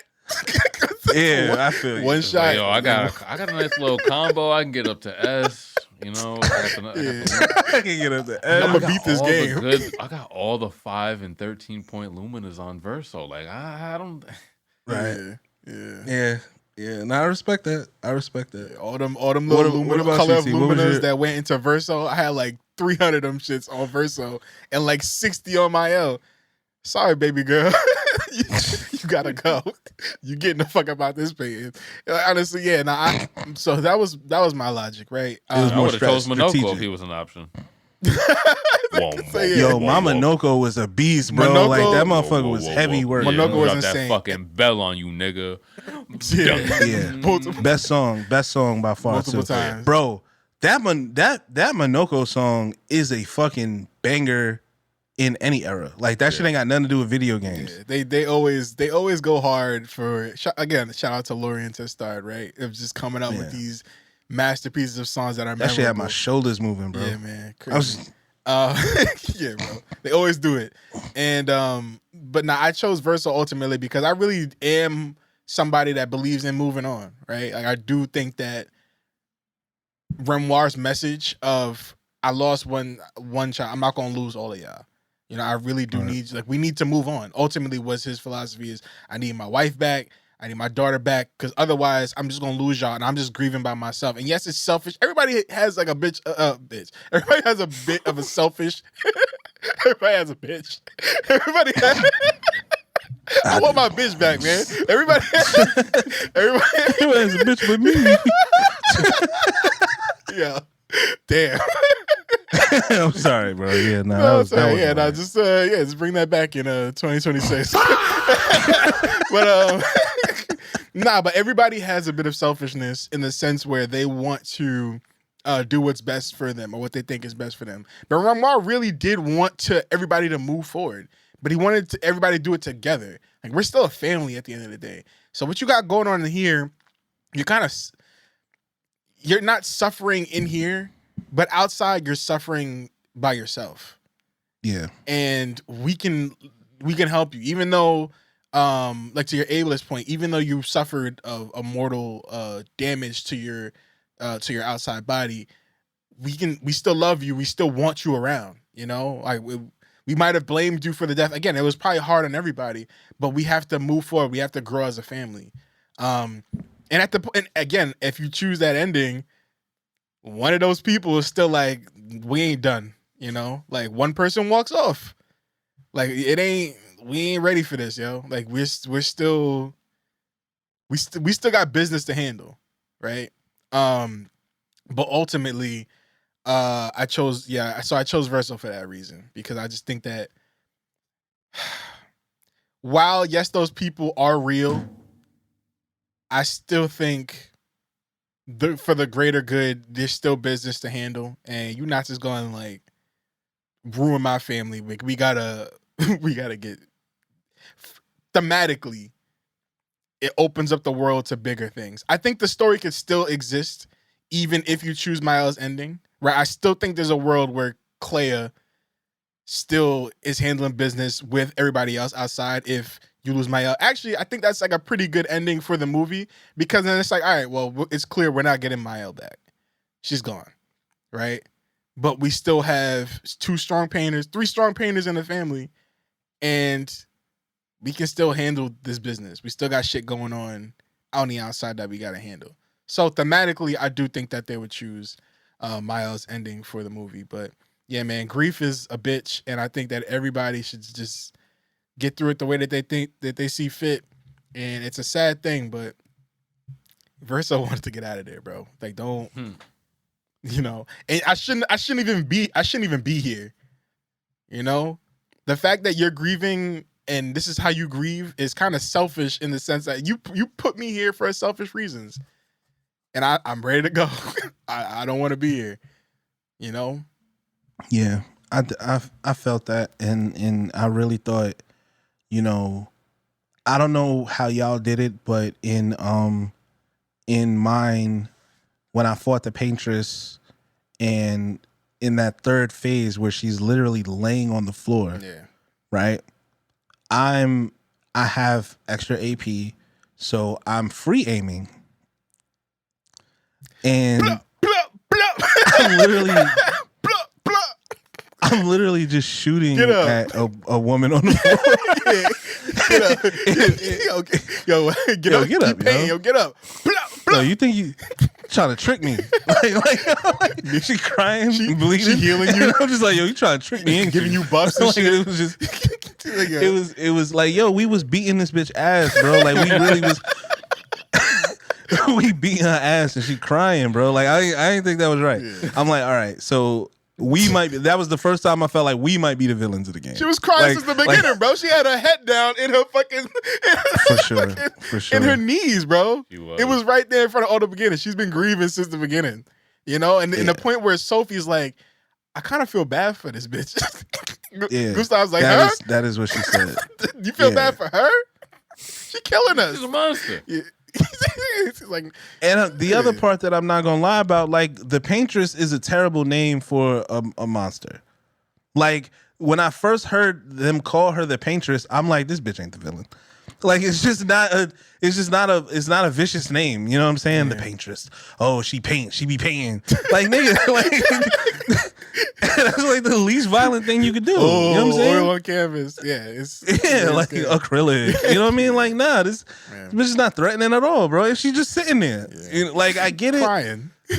She's just sitting there. Crying. So part of it, like, these are the stuff that happens in the back of your mind when you're playing the game. It didn't do anything to like ruin the narrative or anything like that, but it was just the only thing that told us that the Paintress was evil was that we were told that. There was nothing that she did. She never did anything to anybody. So it kind of was like them, on some to them. Yeah, that's a lot of years from their perspective. Yeah. Whenever she gets up, people die. I feel you. So imagine, like, bro. Common denominator imagine for the like last 57, 67 years. Yeah, naturally, I'm gonna hate you. You took my friends. I feel you. So but again, let's play it out. Imagine you are like, you have like ESP, right? And you know when people are gonna die, but you keep mistiming it. Right? So you just keep, you know what I'm saying? You run into, niggas just see you running into a building and you going in the building and be like, yo, chill, y'all niggas is gonna die. But you get in the building and niggas die already. Now you like, fuck, I did it again. And then you run out. Everybody gonna like, yo, is this nigga killing them? Like when he walks in there? Like, it's very easy to like draw that line. Like, yo, you go in the building and people die. It's like, no, I'm going in there to tell them to get out of there before they die. So it would the story told us that she was evil. And I see from their perspective why they would say that, but I was expecting her to like tear somebody's fucking head off or like something that said this lady was evil. That was her man's too. That was her man's job. Who wasn't even really her man's. That was just a painted. Yeah. When you find out, it's just like, that's just how I see you. You know, it's crazy. So the last question I have is, if y'all were in Lumiere, like from two perspectives, if y'all were like an adult, right? Yeah. It's year like 43, right? So you out of here, you like 57 or whatever. You like, all right, man, it's my last year right here. Would you have kids?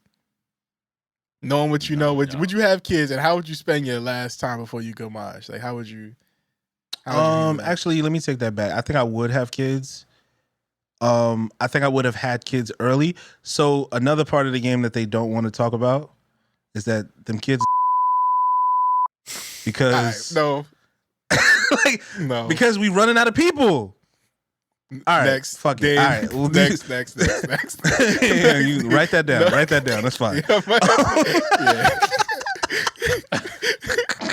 What the? My bad, y'all. I'm just thinking mathematically. It's not somebody's gonna have to say hour 38. 1:30. Yeah, I got it. Yeah. First bleep of the year. Thanks, man. Okay, all right, fuck that point. No. I think I've heard enough from you. I think this game, you having kids in Lumiere or not? You're good, man. We did it. You did it. I think. Oh, shit. Thanks for playing the game. Keep going. Get that extra content out there. I don't want to hear anything else from you on this topic. How would you say we were again? Oh man, that's all right. So Dame, the question was, would you have kids? Yeah, in Lumiere, would you have kids knowing what you know about the Patriots or what you think you know about the Patriots? You know, we getting wiped out every year. You know, you like in your 30s or whatever. You still got a little bit of time. It's like, all right. If I'm in my 20 30s, years, I'm out of here. Yeah. And we're at 50. Yeah. Then yes. It comes if I'm in the 40s, probably not. If it's already in the 30s, hell no. Because if I'm having a kid when there's only 33 years left, that has to meet in the middle, right? So that what? They'll be 15 years old when they die? Yeah. Am I doing that math right? Yeah. Yeah, pretty much. Because Like, it's going to keep going. That, yeah. They're going up. And it's going to meet at some point. Yeah. So I don't, If I was in year 50, yeah, sure. They could live to like 25, you know what I'm saying? They could move and shake a little bit, fuck here, fuck there, but probably can't even bust your first nut at 15 for some people, so. But they probably do, like, they probably treat it differently in that world, where it's like, listen, we ain't got that much time left. Everybody just, we doing what we doing, right? Knowing what you know, right? If you knew that there was a limit, you know, you had this countdown that's happening. I imagine that, yeah, they're probably experiencing more at a young age. I'm having kids, like, it's not on purpose. Word. I'd imagine in that world there's no birth control or Plan B or anything, because why are we trying to limit the population? Exactly. We need people to fight. We trying to get out of this, you know? Imagine them painting Plan B. Just put it up in that shelf over there so it can exist in the universe. When you start asking a lot of questions, you're bound to get to that point. We were going to get to your conclusion eventually anyway, huh? I think the more we talk about it, it was going to get there. You just went there too fast. It was going to get there eventually. But you just went right to that. Sped running. Yeah, for sure. All in all, though, I got to Act 3 way too quick. Yeah, thank you for playing that game, though. I really do. Everybody that I see, I tell them to play that game. And it's one of those games that it's worth the experience. So shout out to Clair Obscur. Shout out to the French Revolution. You deserved all the awards that you won. And I hope we get more content from them. Shout out to them releasing that extra content for Verso's drafts and stuff. I played a little bit of it. Great. Lauren Testar needs another award just for the extra music that he put in that bitch, for the extra characters. I gotta play that. Yeah, man, it's magnificent, sure. magnificent journey. I'm just about done with Hades 2 now, so I think I'm gonna go back to Claire. Hod, I think that's another franchise you should get into next. Hades 1 and 2. I think you'll thoroughly enjoy those. I have Hades on Game Pass. I actually went and bought Baldur's Gate 3. Woo! Hey. I did. Yes, I did. Baldur's Gate. So yes, more conversations. Let's go. Yeah, for sure. I literally could. I started it. I think I got off the ship, and like literally that's it. That's all I did. Yeah. So still at the very beginning. beginning. Long game though. It's a very long game. It's a super long. I know it's a super long game. It's definitely something I'm gonna be consistent with it to play it. I'm not a D&D player. That turn base is it's different. It's different. It is different. It's quite different, but it's not uninteresting to me. Someone broke my brain. You should play with somebody who knows D&D shit, because I feel like it's easier to My daughter does. I'll probably Okay, cool. let her. Because like you should definitely reach to her for that. Like the way I was telling you to reach for me for Clair Obscur, reach to a D&D player because they can explain things, like the mechanics, all that shit a lot better. Because it's once you get it. But it is one of those games that it takes a little bit, and you shouldn't give up just because the mechanics are like a little bit more wonky. But yeah, it really is a D&D game. But that game is so fun, man. Somebody broke my brain when it comes to turn-based games. They basically said the only way for you to play everybody and be the entire party is through turn-based, because every other game that has some type of mechanic where you're a group of people, you either have to use some type of turn-based strategy where you pause the game and then like tell this person to use this power, this person to heal. You know what I'm saying? You still have to go through that, or it's completely automated. You are not the whole party. You're only one person. So that it was like the game is not slowing down. It's happening as quickly as it can for everyone's decisions to be based off of you. Which again, that makes sense. Okay, cool. I'm not slowing the game down. Like now I want to go through it. I want to play I want to finish Final Fantasy X. I want to fucking play Chrono Trigger. You know what I'm saying? Like I want to just do all the turn-based shit because I know I've been missing some of the best stories in video games because I don't play turn-based games. I'm glad you at it. I'm glad you at it, man. Keep on going and keep bringing these conversations to the pod. I'm sure people want to hear it. Big up yourself, return in. If you want the full video vibes, bonus episode, enough exclusive content, link we up on Patreon, Bomboclat. It start at only $1 a month. That a mad deal, you see it? Tap in now. All right, let's get into some media stuff, man. Some more media stuff. Y'all want to start with Marvel? A lot of Marvel stuff has been happening since we've been away, and I had a fear that they were doing something, and I think I'm right. I think they're doing exactly what I think they're doing, which is they're going to be releasing these little mini trailers until the fucking movie comes out. I think we're getting a trailer. I don't mind a day before the shit comes out. A trailer a week? Yeah. Like even a day before the shit comes out, we're getting a new trailer, a new teaser or something like that. We're going to get a bunch of these.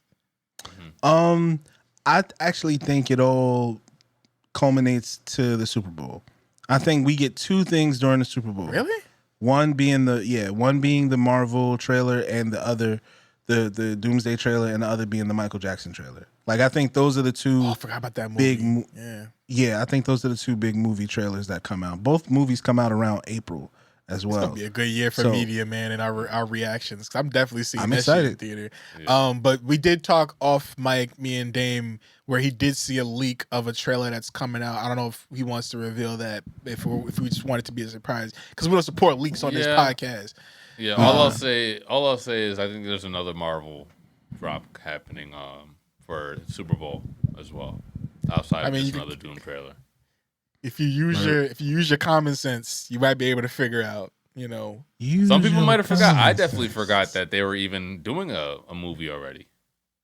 Yeah, but I'm talking about Super Bowl and like what trailer might come out. Oh yeah, you're talking about it's just during the Super Bowl time. Yeah, use your common sense a little bit. But yes, Marvel has been dropping these little mini trailers. So far, we've seen a couple.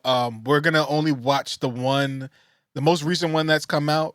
I don't know if y'all have seen that Which one. I haven't watched yet. I have not. Okay, so then we can watch it together. But so far, we've seen one with like Steve Rogers. Yeah, Steve Rogers, which I think was the first one that I saw. We saw the one with Thor that everybody was like, "Oh, I'm locked in. I'm locked in." Like that was the one that had everybody kind of going crazy. I think there was one with James Marsden. Yep. And then this next one that we're about to watch. And then we can just get more into it because we always talk about the future of Marvel, but I have some questions for y'all after we watch this because they're doing exactly what I thought they're doing, which is they dropping these little trailers and getting everybody excited for it until the day comes. So let's watch this most recent. It is January 8th. This came out 2 days ago. So we'll probably get another one tomorrow. But this is the one this is the one that came out most recently for Avengers Doomsday. Let me know if y'all can hear it. Yep. Death comes for us all. That's all I know for sure.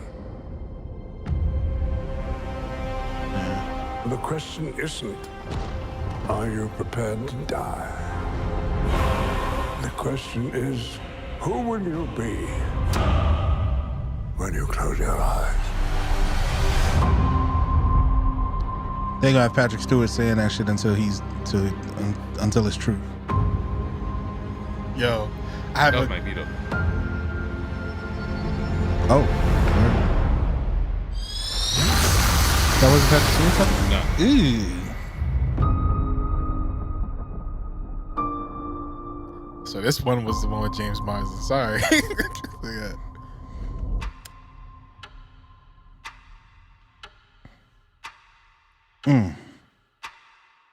This is why I think that part right there, the stop watch at the end, that's why Yeah. I think that they're not gonna stop doing these until like the day the fucking movie comes out. Oh yeah. We're gonna true. get one that says 23 hours until this movie comes out. Yeah, Doomsday. Yeah. It's a Doomsday counter, Yeah. right? So And the last one's probably going to be the reveal of what Robert Downey Jr. is going to look like. Yeah. Listen, what happened? I'm gonna see if I go on Marvel.com if they're If they because have, if like, a they're live smart, they would timer, just be I a wouldn't be Doomsday surprised. counter. yeah. Yeah. Yeah. Listen, I go to Marvel.com. we've talked about No. Marvel a bunch of times. We've talked about our predictions for this movie, and how like what it's gonna bring. A lot of people were disappointed about the casting of Robert Downey Jr. as I almost said MF Doom as Robert Downey Jr. as MF Doom playing another dude. yeah, as Doctor Doom. But I will say, I think I'm getting a little excited for it. I'm starting to get excited for it. This might be the best piece of Marvel content that we get. I don't know what's going to come after. In a half a decade. Yeah, it's been a while since we've gotten something that's gonna be this huge, right? Massive. The amount of work that they're putting in for these trailers, and everything that they're announcing, all these people that are gonna be involved in it, it's good marketing, right? Mm-hmm. Not only that are they racking up millions of views on YouTube when they drop it, like within hours of them dropping these trailers, there's gonna be more trailers that people are excited for than others. If they drop a fucking, I know his name wasn't on them on those chairs, but if they drop like Mahershala Ali in one of these bitches, bro, again, I'm just bringing back hope, right? Yeah. Keeping It would be hard. I'm keeping but hope alive. no. But like, there's so many. So my question for y'all is, are y'all sold yet? And what is gonna make you want to buy your ticket? Well, I mean, Is there correct anything me that if you're I'm looking for wrong, in but particular? I always said, like, yo, Marvel's gonna bounce back. They're gonna be just fine. And honestly, there's nothing that gets people more excited than a massive crossover, a massive team up. If this was just another Thor movie trailer or another Captain Marvel trailer, people wouldn't really bat an eye to it all that much. Or, there wouldn't be as much hype. But this, people get together for massive crossovers. I was a huge fan of the CW universe, Arrow, Flash, Legends of Tomorrow, all that shit. There was eventually a time where I got off of it. I didn't watch any of the seasons, but when I heard that they were doing a multiverse episode, I'm like, okay, I'm gonna at least lock in for these 3-4 episode series that they're about to do. So there's nothing that gets people together like taking a whole bunch of different people, new people from different franchises, from going to Fox and mixing it with Marvel, and then some of the new Marvel X-Men stuff that they're also doing, and then the Fantastic Four that they're like. There's just a lot of stuff to be excited for. Man, the contract work sounds like a nightmare, bro. all Yeah. that paperwork, bro. Yeah, I Getting do all not those want to people. be Yeah. in that Yeah. accounting. But you're absolutely right. People love to team up. But that also makes me think that there's too many people in this movie. There's going to be a lot of deaths. A lot of people are going to die in this movie. There should be. You know? I think most of the Yeah. Fox people are probably gonna die. Yeah. We need a you know what we're gonna do when around this time when this movie comes out? We need to do like a poll or like a sheet, and we need to like list all the people that are gonna be in the movie and who's gonna die, and the winner. You know how people should do get a those prize. boxes for the Super Bowl? Yeah, We can do like one of those. Yeah. we got to do that for us. We got to see like or at least like the so. This is funny, and then we'll get back and talk about Marvel. I hung out with a friend recently, and they were telling every year they do something called a death draft. Y'all know what that is? Have you ever heard of that before? I can imagine what it is, but I don't want to. So I don't want to. I started laughing because you said, "Yeah, Patrick's gonna say that until he actually does it or whatever." Until he does it, yeah, for sure. So a death Until he draft demolishes. is you start it in the beginning of the year, and you pretty much it's a list of celebrities. It's like a fantasy draft. It's a bracket. Everybody is there. You can pick out from a pool, and you're basically picking out people that you think is going to homage this year. Word. And Deadpool. one of my friends, the Deadpool, yeah, literally, and one of my friends had Patrick Stewart as one of their picks. And I wish I had the whole list because some of those picks I was like, no, stop, because this person, and I know we just did this and we don't want to do it again. But one of her picks was Stevie Wonder. I feel so bad. We already getting flack for that, bro. Stevie's not dead. But like the picks on that shit, He's just she blind. had Dolly Parton on there. She had Patrick Stewart on there. I wonder who had King Von. That shit should have been worth like a triple star. No, so that's how it works. More people are Yo, come on. Yeah. Yeah, them niggas gonna get you, bro. Dirk gonna get you. He coming home. Yeah. Eventually. He listens to this pod every week. I see the Chicago for listen to sure. shit. It's all on 73rd and below. Yeah, but they definitely you see neighborhoods. That'd be crazy. No, but they do have like different scoring, right? Certain people score higher than others, right? The least likely to go. Yeah. Obviously somebody like Dolly Parton would be the least be worth less points because be worth less points for sure. She like she up there. But like I thought that was interesting. But anyway, back to Marvel. A lot of people are gonna die, I think, in this movie. And it's gonna be earned because Doom gonna be setting it off in this bitch. But Hod, what about you? What's gonna make you tap into this? Are you completely sold yet? Man, at this point it's so like ever present that it's not about whether or not I'm gonna watch it. It's like it's going to, if I never go to the fucking movies, if I never engage with it, it's going to find its way into my brain because that's where we are as a society and how we consume things, right? I'm gonna see it and I'm gonna watch it, whether if it's fucking against my will or not. It'll be on planes like 2 years or a year and a half after it's out. Yeah, it'll be on every American airline, United. All it's gonna be Endgame. It's gonna be. I'm gonna be on Endgame TikTok, bro. I'm gonna be on bro. TikTok, and they're gonna show it. You know what I'm saying? Like it's gonna be. First of all, they spend so much money to make these movies and to market them that there's really no way to like. It's not, again, like I said, it's not really up to you. It's not crazy though how they marketed Doom so like effortlessly. Well, that's just because the Doom character already comes with so much aura. He's already regarded in comics as one of the greatest, most deeply rooted in terms of not just character, but also lore that we have around. Like, there's nobody that's kind of more tormented than Doom. But they built in up a sense Thanos. where they're like people, and he was like, and honestly, we're talking like Thanos and Doom. Thanos would be like a C tier villain compared to Doom. Really? Oh, okay, yeah, absolutely. Right. Like before, same thing I said about Thor that one time, bro. Before Marvel got their hand and Disney got their hands on some of these characters, they wasn't shit, but like that, but like bro. I was never a huge Iron Man guy. Whenever I used to play those fucking Marvel vs. Capcom games or the arcade games, it was all about Spider-Man, Wolverine. Yeah. Spider-Man and Wolverine for sure. Yeah. His character design in the cartoons just look like ass. Like, yeah.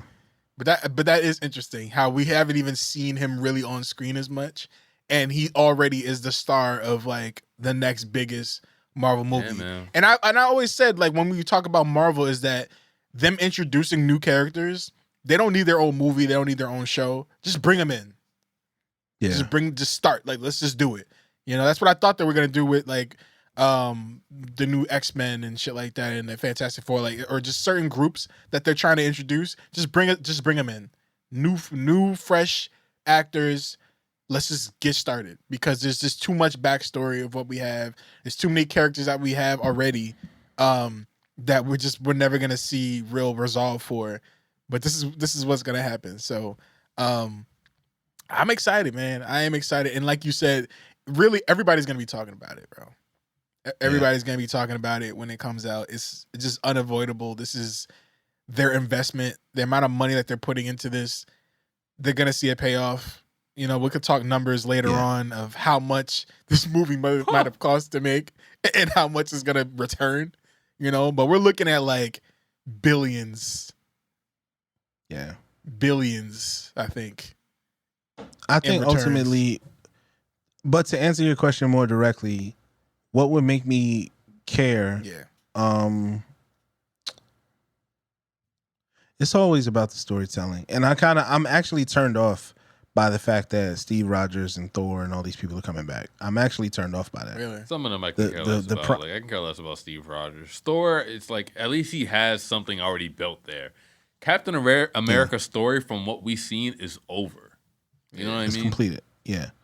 Which is why this feels like a retcon, right? And I don't really enjoy retcons. I feel like you should stick with your choices. That was an old man. Now I get it. Time travel, multiverse, all that stuff they have built in. We need you to come back. The multiverse. They have built in things. They kind of established that. Reality you're living in is not real. We need to come back in the future. Who cares, bro? This baby that you got. If you love this baby, you gotta come with us, because all this shit is about to be. Or I'm gonna kill this fucking baby right now, bro. If you're older, you'll get to work with him. Yeah, no, it's but yeah. So no, I'm not obviously. But with that said, you may be onto something, because does that mean that Scarlet Witch in the Multiverse of Madness is still available, right? Because I would love to see her in Doomsday, right? So there's just a lot. There's a lot of stories that still could be told. That, you know, will Moon Knight be in Avengers Doomsday? I hope so. You know what I mean? I hope so. He ain't coming back, bro. Come on, man. Wanda, I can see coming back, because like you can have Magneto in the movie and not bring back Wanda. You know what I'm saying? And not Wanda, yeah, for sure. Yeah. And I think they have to introduce her sons as the Young Avengers, right? So I think it all culminates. Don't get me wrong. I think it all culminates. Yeah, but I don't care yet. Yeah, I gotta be. We don't know. Yeah, we don't know the yet. story. Who's gonna be the main character? Like, who are we following? Right. Like, who's the leader of and this? It cannot be Steve. It cannot be Steve Rogers. Yeah, I don't think so either. I don't think so. What if that's the only scene that he's in the movie? Like, would you feel like, you know, used, like you just get that one shot of him riding a motorcycle, and that's it. That's it for him in the movie. He doesn't even do anything. Imagine it. All these trailers are just the scenes that they're in. Yeah, and then it's just the one scene that they're in. That's it. Nah, just following around Ant-Man. That was really just Chris Evans riding his fucking motorcycle in Texas, and niggas like, yo, is that a fucking drone following me? Like, that's just the fuck in the y'all movie. doing? They're like, yeah, Steve, we need you, and it's just him saying, no, I'm not going. Yeah, I'm not working with that Captain America again.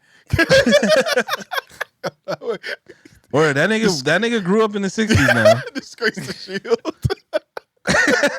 I'm not working with this. I'm not working. All lives matter.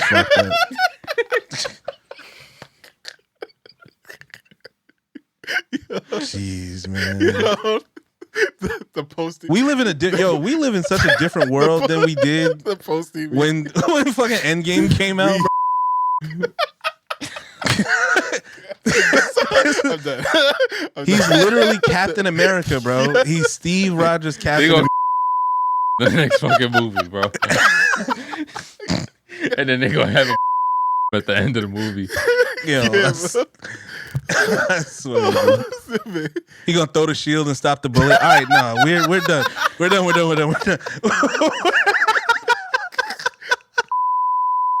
Yo. All right. Anyway, No, Marvel. Then Roman's Revenge comes on. Roman's Revenge comes on your left.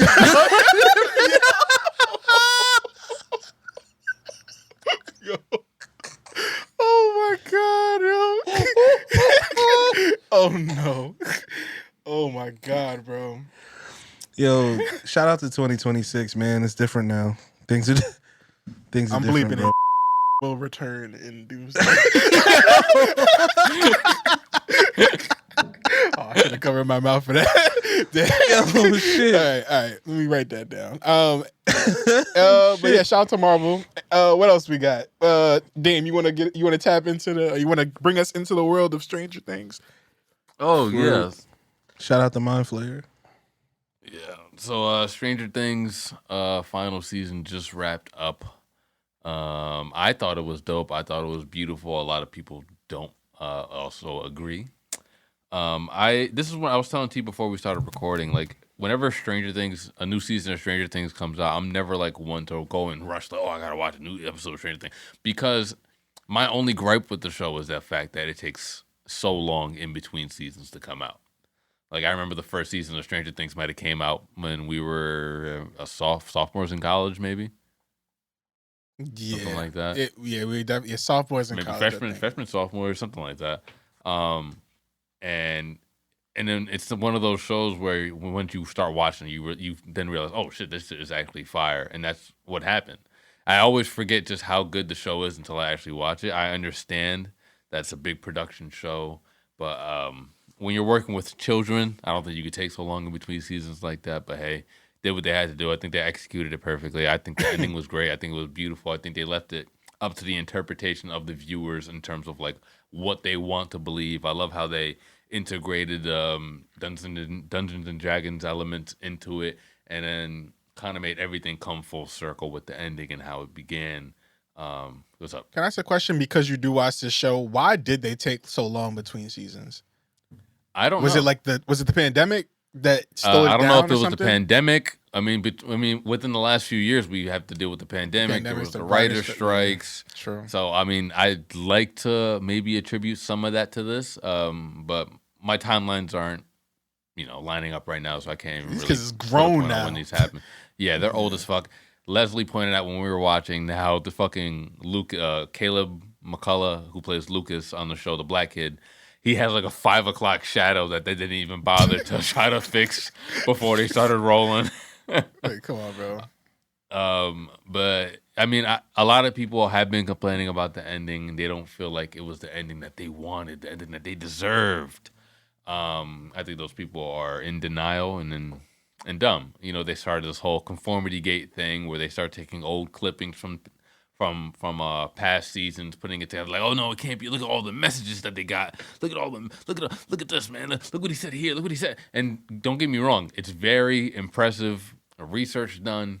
The edits are dope. The music in the background gives a nice eerie element to it, to make you believe that the audience is under the control of the antagonist, and he's making us just see what the ending that we want to see, but really in reality, they're gonna drop a secret episode on January 7th where you're gonna show that that Vecna was really in control the entire time, and the real reality is like, how long do you expect that final episode to be? It's just like 2 hours of him. Schizophrenic, Yeah, look what I got y'all niggas. Oh, look what I did with Dustin. Oh, this nigga's fucked up. Like, no, the final episode is the final episode. I think they ended it off fine. There's a lot of plot holes that people are pointing out, like, oh, where is this person's parents? Where are these person's parents?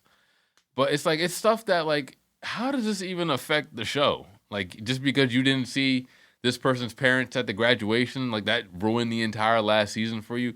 Like, it just brings me back to, that's a bad example, because I can understand the hate with fucking Game of Thrones. Thrones. But I will say that in terms of when you have such popular, huge shows like Game of Thrones, like a Stranger Things, it's really gonna be tough to stick that landing with the finale because it's either do you go with what you feel like creatively is best and artistically like this is everything that we built up to now was for this moment. We had the ending picked out in season 3. It was just all about building it towards here versus what the fans want to see and the fan service and giving them what they want in terms of a complete ending. It comes to a question where is there such thing as the perfect finale? You know, people go back to The Sopranos. People go back to what was another series finale that you think is like, yeah, they did that perfectly? Breaking Bad. Yeah, Breaking Bad. Yeah, that was the one because you pretty much knew what the finale was from the first episode. Yeah. I think The Wire, but that one's hard because every finale just feel I don't know. It could have kept going, so I don't know if I count The Wire. I really enjoyed Snowfall's ending. Like I think people talk Snowfall's about that ending a lot, yeah. felt final and it felt right. It like the way Franklin Saint turned out was the way. First of all, I know that guy. Like I know that dude that is constantly telling you about how he had it in the 80s and you know what I'm saying, he was having all the cars and all the girls, but you look at him now and it's just like, nigga, no way. Like that couldn't have been you. You know what I mean? And so like him ending where a lot of us end up meeting that guy is, I thought that was really, really dope. So Snowfall was an amazing ending. In that sense, I'll keep The Wire on there too, because I just remembered like parts of it, right? People's story ending. So yeah, I keep The Wire too. Our Wire there too. A lot of HBO shows. Snowfall was what, FX? Yeah, FX. Yep. Yeah. So a lot of I like the ending of Dexter, but people didn't like it as much.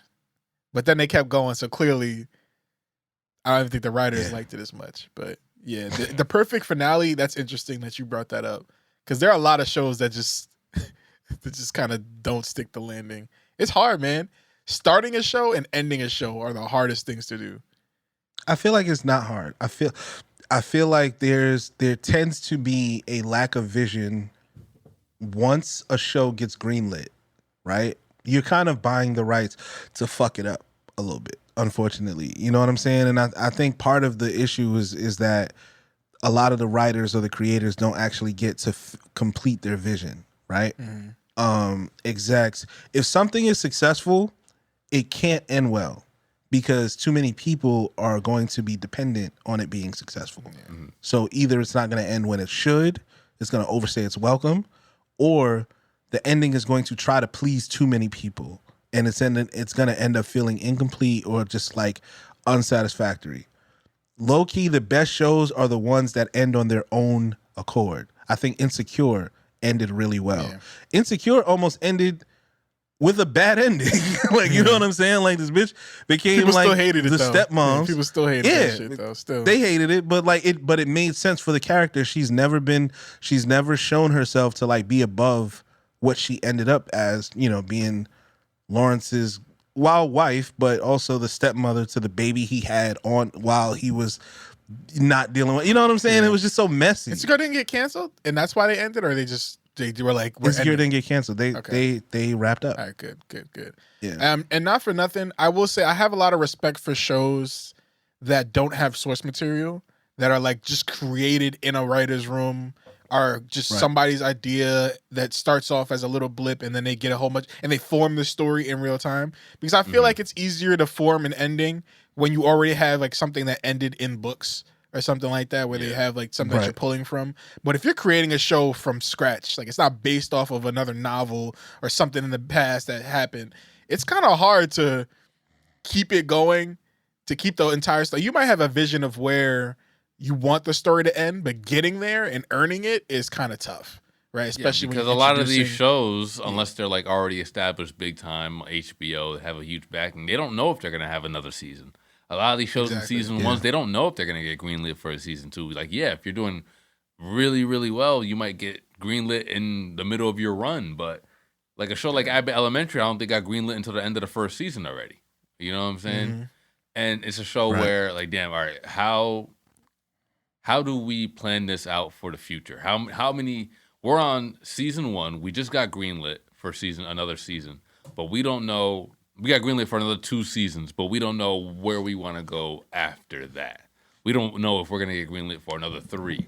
So do we build our story based off that can end in 2, or do we leave it a little open at the end of the third season so that it's a little ambiguous on where it can go? Maybe we give some people some happy, not endings, but happy moments where if this was it, then people would be satisfied. But there is still more to explore if we get the opportunity to. I've never been or dealt with a show that had to deal with multiple seasons where they had to plan ahead like that. I've only done like short films or miniseries like me and Trendell. So we've never been in that position where we had to plan for multiple. But by the end of ours, all of us got together. I was like, hey, man, if we wanted to keep on doing this, we definitely can. Where now they're off and we this guy goes back to college. They move together and like all this type of shit. Like we were coming up with these ideas. We kept it open to where there is places to go if we choose to come back to this. Yeah. And not for nothing, I like that you brought that up because this is a take that I have for Avatar when we get into that. I don't know if you have anything else left to say about Stranger Things, but I'd like to pivot to that if you're ready for it. Unless, how did you watch Stranger Things if you have a take for it? Because I haven't watched it. I just want to give a shout out to the cast. Watch it, she'll keep me up. Yeah, I just want to give a shout out to the cast. I love the cast top to bottom. I think everybody bodied their roles, especially considering a lot of them started when they were like 10, 12 years old. Now to see them at 24, 25 is kind of crazy. I love their chemistry. I've seen all the clips of all their interviews, whatever they do, they just riff off each other so well. And I'm surprised that I haven't seen more of them in, more bigger stuff. Like I know they do some voice acting here and there, and they have some smaller movie roles that we may not know because they may be like independent films. But I'm surprised to not see them. They can't fuck up the bag, nigga. They can't fuck up the bag, man. They usually don't let them do that. Like you in this big show, until this show finish, you locked in. Sorry, you see what happened with all them Euphoria stars doing Gene ads and shit like that, and all that shit. Like you ain't gonna fuck up our show that we have our money. But isn't one of them? Isn't one of the main dudes? Or am I thinking about a different white kid? Isn't one of them a piece of shit? Or am I bugging? No, they're great. They all seem like good cool? people. Yeah, they're good. Right, funny enough, I just found out one of the actors is the artist Joe, DJO. You probably seen him. I've heard of that. Yeah, he plays the Steve Harrington guy, the guy with the hair. Okay. Yeah, I didn't know that. I've seen his name all over. He's one of the most popular songs in the world right now. Also, we didn't even talk about. Y'all didn't see Marty Supreme? Well, eventually, we'll talk about that. We'll talk about it. So, I haven't seen it yet. Let me say, I love me some Timothée Chalamet. He might be my favorite actor that I have never seen any of his movies of. Is he your favorite rapper of 2026? No, he wasn't really rapping on that song. It was that Eski dude, right? That was him. That was him, bro. Timothée Chalamet? Isn't they're not the same guy. Nah, he was rapping on that shit, bro. I'm pretty sure he was. I'm pretty sure he didn't have a verse. Well, on 4 Raws? Yes, he did, bro. He did. Yes, he did. He did? Yeah, nigga. Marty Supreme. Yeah, nigga, that was him, bro. He was rapping on that shit. Rapping. Definitely not on the Spotify version. I haven't listened to it on Spotify. I haven't gotten that deep, but the clips that I saw, he was in that video rapping. Oh, I didn't see that. And I'm surprised they wouldn't have it on Spotify. Why wouldn't they? He was rapping, bro. He was on that song. But yeah, I listened to that 4 Raw song like yesterday, just to see like how he sounded. But it only sounded like that one dude, the SD kid. Did he say he had a line on there, something in the 4-door? I got to ring him, and it's in Mordor or some shit like that. It was kind of going. But anyway. If we see Marty Supreme, we'll come back for it. Are y'all think I'll see that? I might bootleg it. I don't know. I'm not gonna theater it, but I'll see. I had options between going to see that and Avatar. I haven't seen the Avatar movies, but to pivot to what you were talking about, where you have shows that kind of keep things going, and everything like that. This is my first Avatar movie. I went to go see Avatar. I was on a date. Again, it wasn't my... So weird. I wanted to see Marty Supreme, but I said, I was like, I'll go see Avatar because I like movies where you can jump in and you can just get it, right? Like if it's good as a standalone. I feel like Avatar is the opposite of that. Well, now I'm gonna give you my take because I jumped in and I said, listen, if this is a good standalone movie, it's 3 hours and 15 minutes. There's no way that I can't understand this story by jumping into this movie. So I went at this movie, 8:00 showing, by the way. Y'all should be very proud of me. I'm notorious for falling asleep in movie theaters. It doesn't even have to be late at night. But I went to an 8:00 showing for a 3.5 hour movie. I was caffeinated, but I didn't fall asleep. I couldn't do it. I could not do that. I'm not gonna lie. I was up. I was awake. I wasn't even almost falling asleep. So I will say, going into this movie, I didn't know much about it. I think my dad, he's a fan of the movies, so he gave me a little bit of backstory. Military turned, discovering, like, it's basically the movie of like Americans going and invading white some man, shit blue and then faces, and takes over Yes. race of people. Yes. It's very like, oh wow, another one of these. All right. So I went in there with that mentality, and pretty much that movie was the same shit. It was pretty much now they're mad. Now they're like, oh, now the white man is like, I really love these people, and I'm gonna fight against my own kind to save these people. But now we got guns and shit. So let's do that. And it gave me the vibe of like, there's always the religious vibe where it's like, no, we gotta pray if we want to get through this. And this man's like, nigga, these people are coming with guns. We have guns too. You could do all that praying shit. We got to do both. Like, we can't, like, y'all can pray, but we also got to shoot back because they're going to wipe this whole shit up if we don't shoot back. So that's pretty much how it was like a back and forth between the spiritual and like the heavy machinery war topic. And I won't give too much of a review on that, but I will say that this movie ended exactly like somebody who knew that they had 3 more movies to make would end a movie. And that's why I was like, it felt like it didn't have a resolve. And I remember when Homie got that deal, James Cameron, right? That's his name, the dude that directs these movies.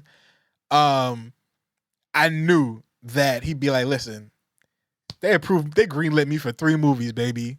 I'm gonna stretch this shit out. Feel me? He got the water one that came out, this one, and I think the next one were the ones that he got greenlit for. So knowing that, you can kind of get away with keeping shit He'd be very in my Deadpool, open, by the way. open-ended. Oh, to James Cameron? By the 4th one? By the time we get to 4? Oh, shit, he's 71. All right, well, he probably wouldn't be worth many points, but yeah, you could definitely have him in there. But yeah, knowing what he knows, where I got 3 more of these movies to make, you can kind of end these movies off without having any real resolve, and that's what I didn't like about this movie. The fact that it ended, and I'm like, I know another movie's coming already, so naturally, there's not going to be a huge resolve. Like, yes, there were mini resolves, but it wasn't big enough to justify me going to see this movie. And that's why I usually wait until series like this are over before I watch. Like if I was watching the Harry Potter movies, those movies had good resolve. Yes, there were bigger plot lines involved, but all those movies had resolves. If you watch the Harry Potter movies, you can stop on one and not go to the other and still feel like you've got a full movie. Except for like the last 2, which were part 1 and part 2, obviously. But this movie was great. I enjoyed it, but it definitely felt like I know a cliffhanger is coming at this point. At some point. Did you go and watch the first one? I didn't watch the first one yet, and I didn't watch the second one either. But from people that they're are on fans 3 of these already? movies, Oh shit! Yeah, this is the 3rd one. So people that are fans of these movies said that these movies are basically all the same. And the part of Avatar that the They all appeal look of the Avatar, same, bro. the appeal of land. Now they're Avatar, on land. Now they're in the water. Oh, another fire. The first one is with the sky, with the tree people. The second one's with the water people. Now they're with the fire people. Cool. You know where they going next? Yeah. Space. Yeah, I hope. Yeah, everybody. Yeah, the space niggas. Avatar is gonna end up in space one day. I promise.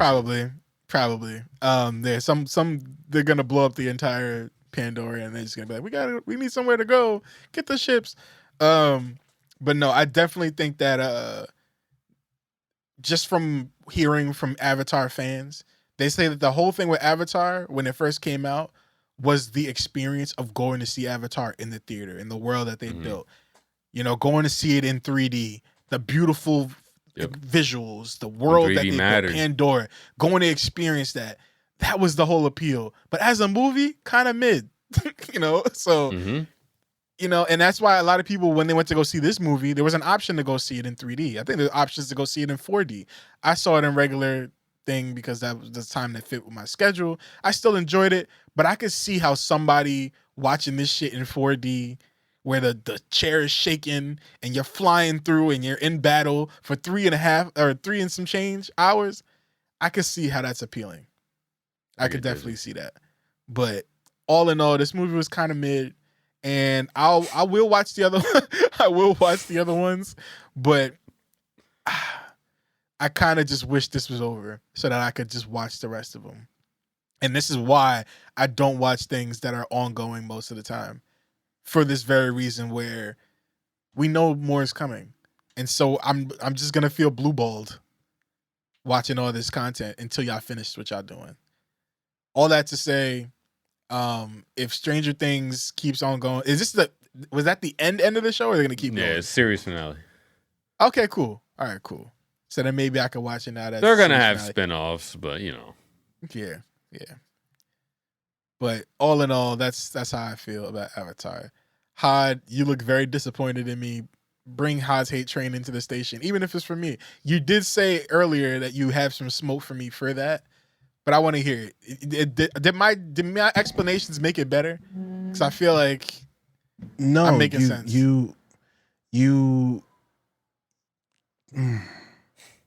We saw the same movie. Oh, you saw it too? I saw it 15 years ago when it first came out. Oh. Yeah. It's the same movie. Like the blue people are minding their business.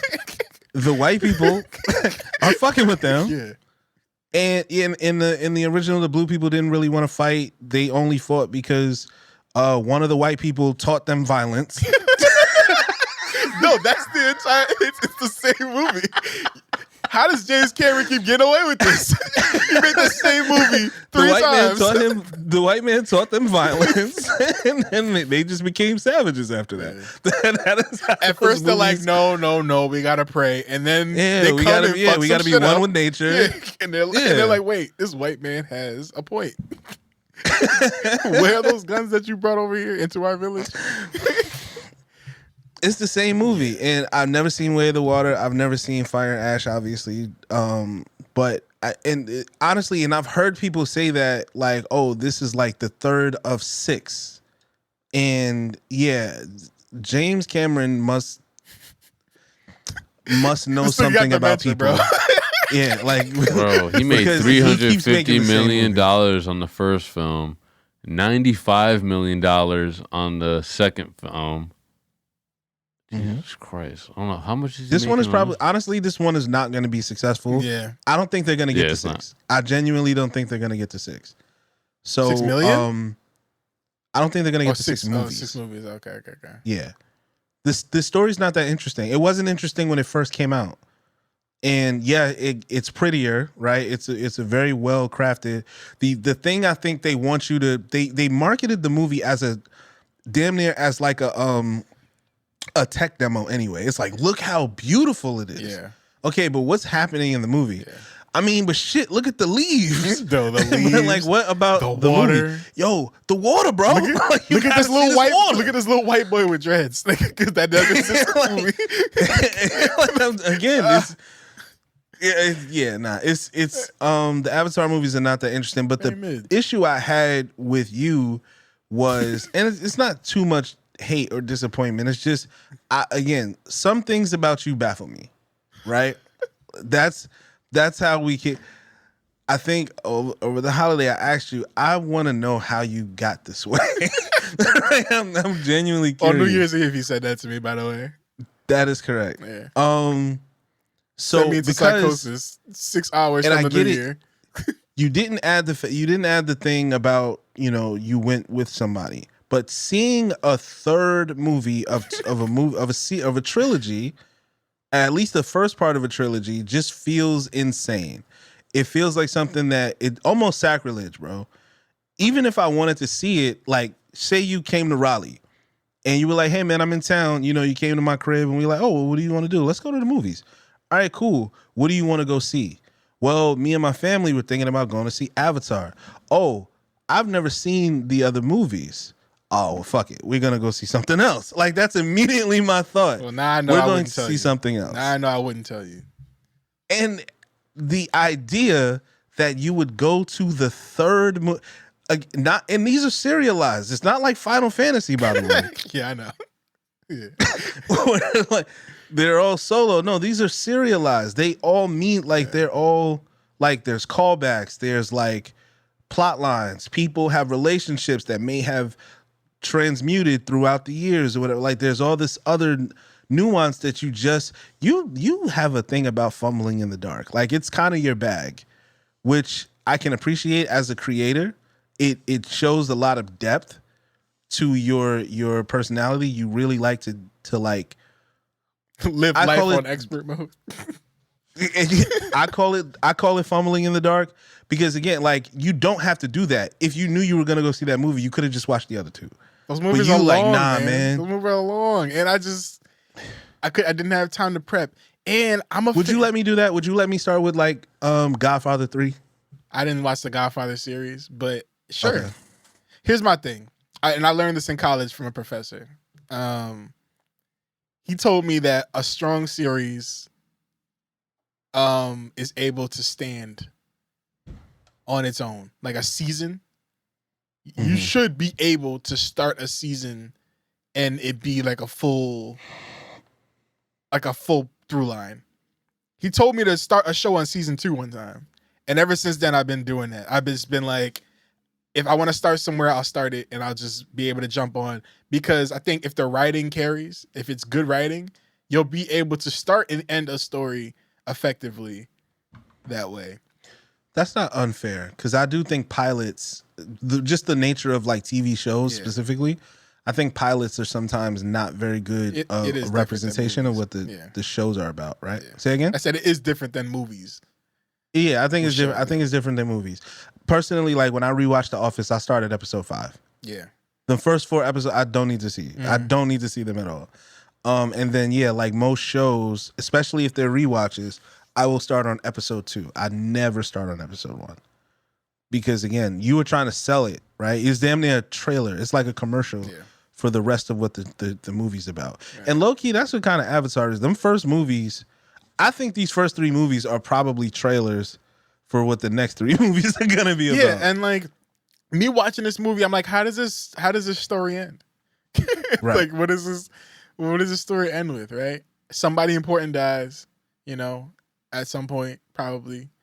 And then they're like, damn, what are we gonna do? We're gonna get our get back. Apparently somebody important died in in the second movie that they kind of go into in the third one, and I know that somebody has their redemption arc and shit like that.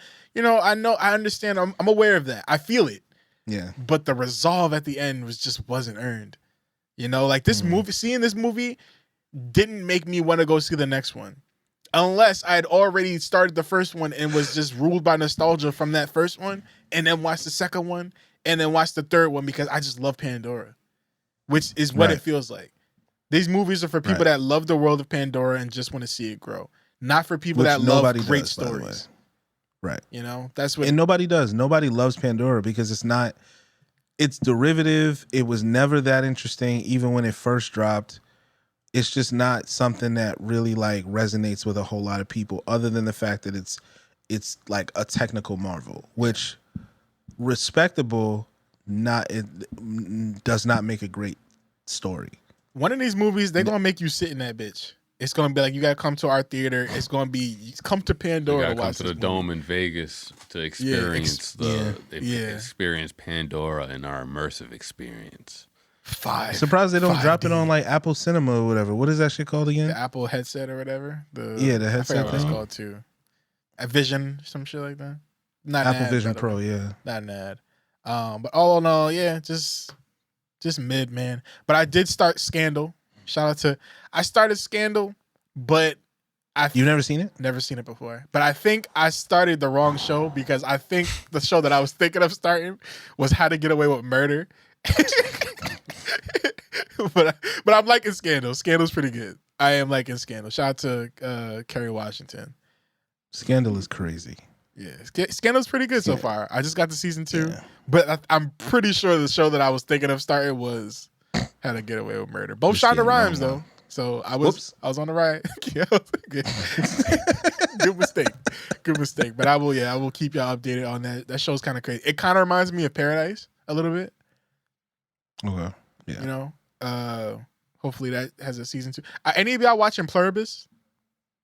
No. Heard of it, have not started it, but I've heard good things, and it'll be on the list at some point. Yeah, I started it. I fell asleep. I never went back to it. I don't know if I will, but it's just we'll see if I get back to it. By the writers of Breaking Bad, or Vince Gilligan, right? He was writing and executive producing Breaking Bad. So I'm pretty sure he's another person that did that show, but we'll see. It's another alien type show. Y'all know I'm not really into that shit. Lastly, my update is I think I know what's next, y'all. I think I know the next big place that we're going. Instead of space, yeah. I think we just gonna be here. And I think that we're gonna get more cozy movies. Somebody was telling me about a movie the other day. It's called Perfect Days. And the movie is about a plumber in Tokyo. And he just goes to different people's houses and he just fixes their piping, and that's what the whole movie is about. And it's a porn, just realism. What no, are the not stakes? porn, nigga. That's what you talking about. No, just there is no. That's the movie. Is that it's just regular life, falling in love with life again, right? Analog type movies. Yes, there's a nigga out there fixing pipes. Yes, there are no stakes. No, he doesn't get hit by a car. No, he's not. Is his name Wesley? No, he's not saving money for. Stop, bro. See, why you making it pornographic, man? I'm over here telling you about a nice movie where he's an old man fixing people's pipes in Tokyo. Goes around fixing pipes. Yeah, that was the. All right. You're disgusting, bro. Yeah, you grow up. No, I said it's categorized as mature. What? What? Perfect Days? No, that category is how to speak of. What you're describing. Oh yeah. Nasty people. But yeah, I think cozy movies. I think we're gonna get back to realism instead of like going super sci-fi. We're gonna get back to just real life, regular shit. And I'm not mad at it. I think we all need to fall back in love with regular real life shit because I think we're so far gone that having appreciation for the little things is necessary. So just watching a movie about a nigga walking around fixing like toilets and stuff might be appealing. I said, like you said, cozy gaming. I think we can get back to cozy movies. Yeah. A movie. I mean, there was a thing. Slice of life movies was, a big thing at some point. Yeah. So, and if not that, then I think one of my friends was saying that steampunk is that you think that What's that? That's the new era. Instead of space, we're gonna get back to like steampunk, like industrial type shit. Which Clair Obscur kind of had that feel. Like Lumiere kind of looked very like steampunkish. Yeah, it was a steampunk vibe. There's another one for sure. Like Gaslight, I think. I know it has a different meaning now, but yeah, damn, ruined words. Yeah, but yeah, I think that's another era that we'll get into. There was a time where everything was steampunk. So there was cyberpunk and there was steampunk, right? Yeah. Steampunk is basically like it's the same like dystopian kind of capitalist, high high architecture stuff like BioShock that. But Infinite was steampunk. He said right, so, right. I'm not a big fan of steampunk, to be honest with you. You know what the first steampunk movie I've ever seen was Wild Wild West with Will Smith. Well, that's probably why. That's probably why. That movie was steampunk because the spider was like, it was a technologically advanced thing, but in the 1800s. So it was, good shit. All right, I think that's all I got. Yeah. What are you expecting? Since we a Philly pod now. Shout out to Philly, man. Shout out to Philly. Let me show Philly love really quick. Yeah. There's some of my favorite content creators of the last probably 2 or 3 years. Damn near all of them are from Philly. Yeah. It's crazy. Yeah. From, Mark Lamont Hill, Mona, Rod on stream, on Twitch. There's a couple guys on TikTok. They're so fun. Philly is a funny ass city, bro. Gilly, $1 million worth of game. Philly is a funny ass city. Like Tierra Whack is she's on IRL streams now, going crazy. She's so funny. She ran up on this little white girl, like 6 years old. And it was a very funny interaction. She just it had was something cute, too. but it was very funny. She made a song for somebody, or she's in a movie, right? Am I bugging? Oh, she's on Marvel Rivals. Marvel Rivals, yeah. She's in Marvel Rivals as what's the character's the character's name was cool. Like Natural Element or something like it. It's like Elemental. Elemental, yeah. Yeah, I think it was Elemental. Yeah. Right? She's an original character in Marvel Rivals. That's hard. That's like hard, the Avatar, bro. Like basically. That's heat. Yeah. That's heat. Shout out to Tierra Whack. But yeah, Philly is kind of running stuff in a very cool way on the comedy. So that Marvel fighting game. No, Tierra Whack is not in Marvel. She's in the Invincible game. That Invincible game. My bad. Yeah, that's what I was thinking. Yeah. Invincible Versus. That's what it's called. I think. Yes. Still great though. Still good that she's in there. Yeah. Very cool. Very cool. But yeah, shout out to Philly. But yeah, Dame, it's about that time, man. What we looking like? What's going on? I'm all geared up in my Birds gear. I got that. That Eagles and golf. Let's go. Golf collab jersey on. Shout out to my girlfriend who got it for my birthday. How am I feeling heading into this postseason? Not too great. I'm not gonna hold you. We haven't been performing the best. We won the games we were supposed to win. Lost the last game of the season, which would have helped. I think that would have got us the second seed, but fuck it. We ball. We have the 49ers in the first round in the wild card round.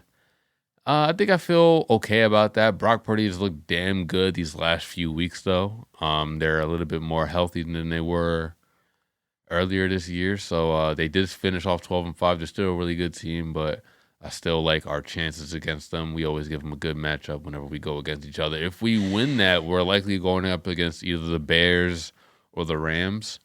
We beat the Rams earlier this year, but they're another team that's just been playing really, really well right now.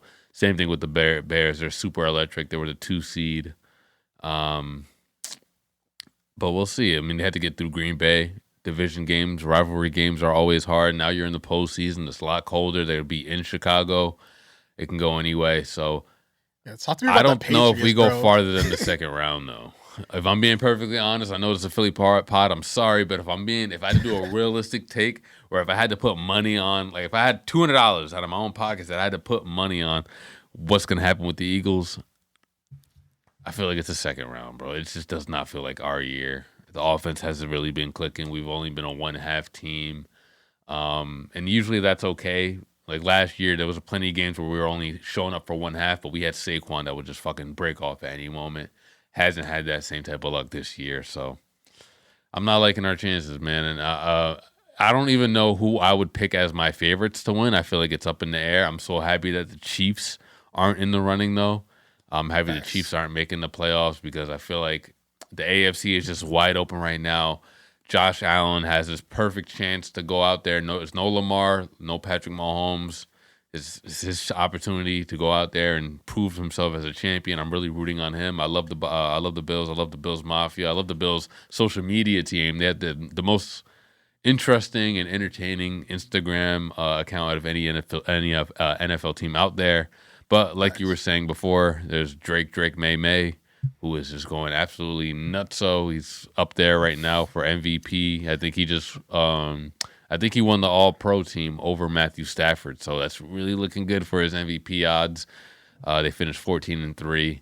Didn't finish with the 1 seed that went to the Broncos, but they had a fucking hell of a season. I was super surprised to see Drake May break out the way he did. Are sick, man. Again, they're like, no way this is happening once again, where the Patriots are starting to come back and just be dominant nice in that. Again.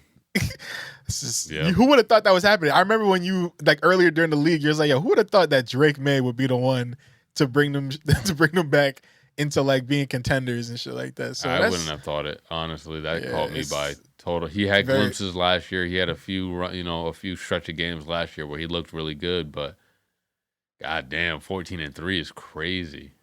Yeah, sleeper pick. And then what's happening with what's his name? Trevor Lawrence and them. They back in it too, right? They still in it? Trevor Lawrence, yeah. They have Buffalo in the first round. That's gonna be a hell of a game. Listen, I've always liked Trevor Lawrence. I liked him coming out of college. You know, he had the long blonde hair. He looked like the golden boy. He looked like if there was a prototype QB, it was this guy. He's tall as fuck. He can throw the ball. He has the look. It's like he's gonna but he just hasn't been able to put it together this season. They really did. They went out and won 13 games this year. If you would have asked me, I would have predicted maybe like 8 or 9. This is with Brian Thomas Jr. not having his best season also. Travis Etienne having a breakout year. Bashal Tootin has been great behind him whenever he's been healthy. And Parker Washington has been a really big surprise in the receiving core. Brenton Strange has had a really great bounce back year after he came back off of his injury. He's looking really good right now. But they're going up against the Bills. Bills' offense is electrifying. Anybody can go off. Yeah. The one thing about Josh Allen is that he's been consistently great without even having too much to throw to. You know, he lost Stephon Diggs, and now he's throwing out to, Khalil Shakir, or Keon Coleman's barely getting in play. Dalton Kincaid is in and out with injuries. He's working anyway. I believe he has the most touchdowns on the team, like rushing-wise, like not throwing the ball. He's literally trying to do it all out there. He definitely wants it, so I'm definitely rooting on him. That's going to be a tough game. They're going to be in Jacksonville. It's going to be a tough game for Jacksonville, if you ask me, because you're asking a team that plays in the cold usually, come down in the warm weather where it's nice and comfy down here in Jacksonville. We get a nice first-round playoff game in Florida. Woo! Bills at the 6 seed is tough, man. I don't think anybody wants to see the Bills in the playoffs. Yeah.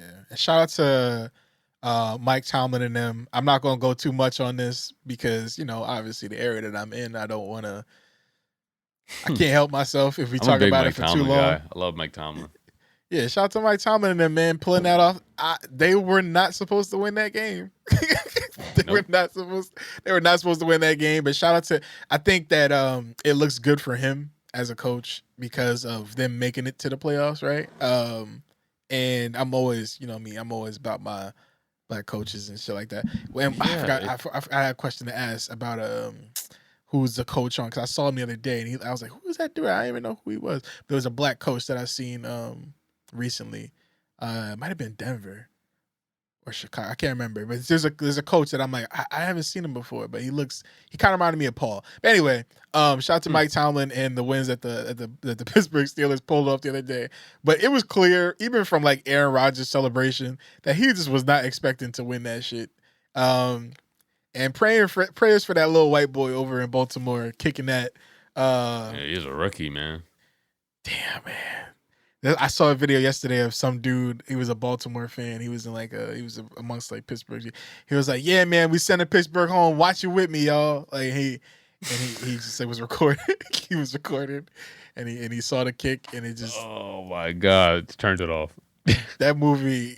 That video is just gonna haunt him for the rest. People are gonna like blame him for that. They're gonna blame him for like people are definitely like, "Yo, you're the reason why this happened the way that it did." But apparently, like that happened earlier to Pittsburgh. I didn't watch the full game. I came in right when Baltimore was kicking that last ball to win that fucking game. And apparently Pittsburgh had did that earlier in the day where they did that same type of, far right kick and missed. So yeah, I don't know if it's something in the air or what, man, but that's so it sounds like.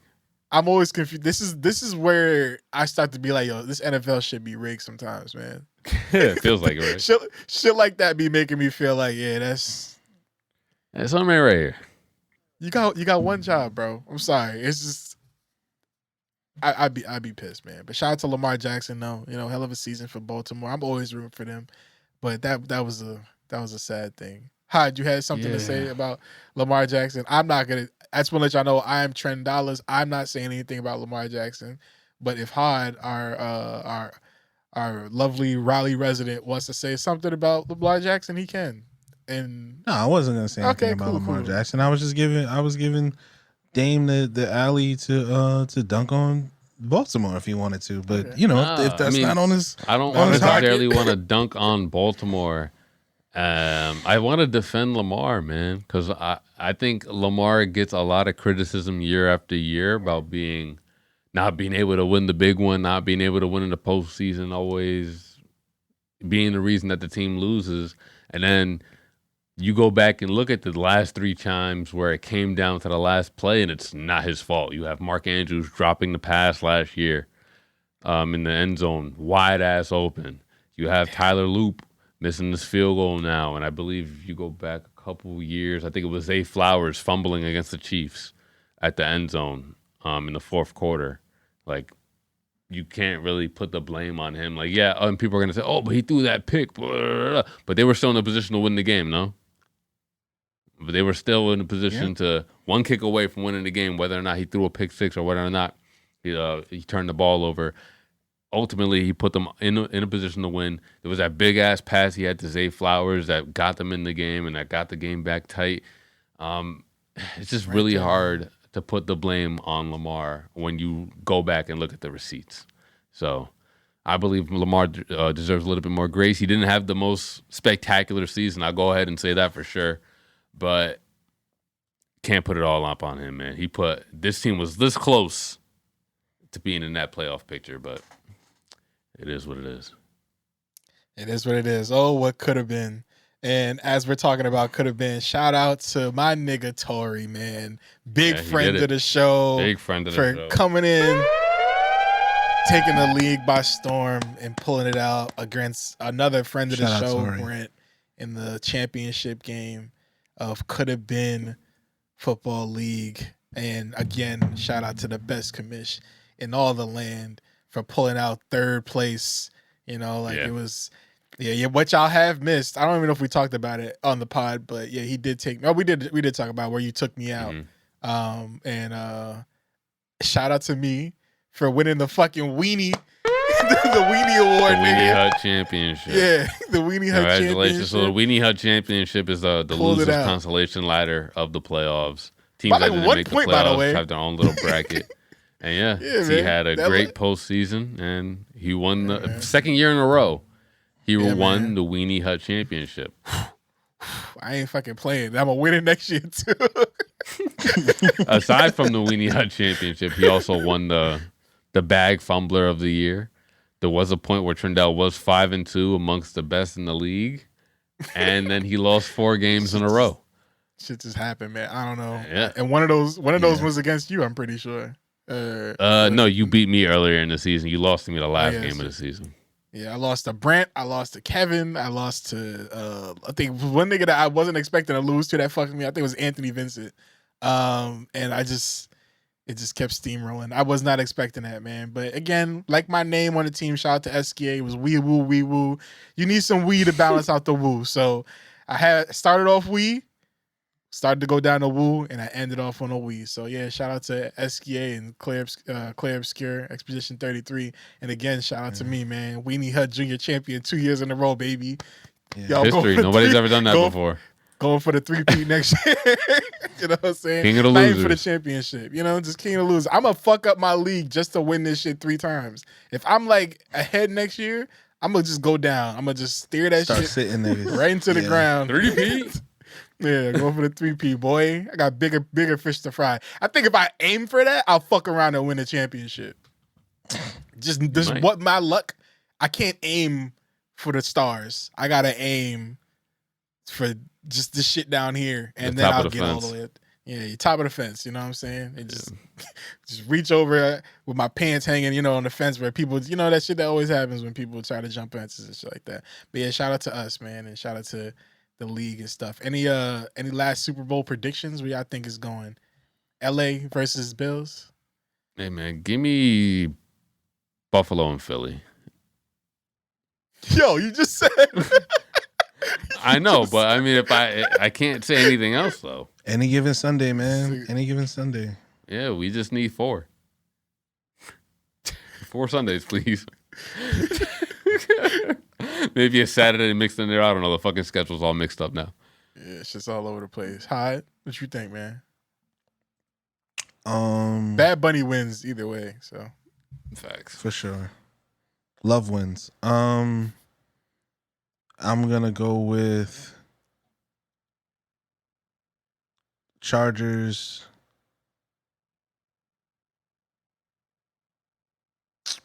Jaguars. Ew. Wait, what? They're in the same conference. I have no idea who's in the fucking. He made the bet. Lock it in. He made the bet. Lock that shit in. Yeah, yeah. I have no idea who's. Wait. No, Jaguars are AFC too. Yeah. Okay. No. So yeah, give me a mulligan. Chargers. Knicks. Falcons.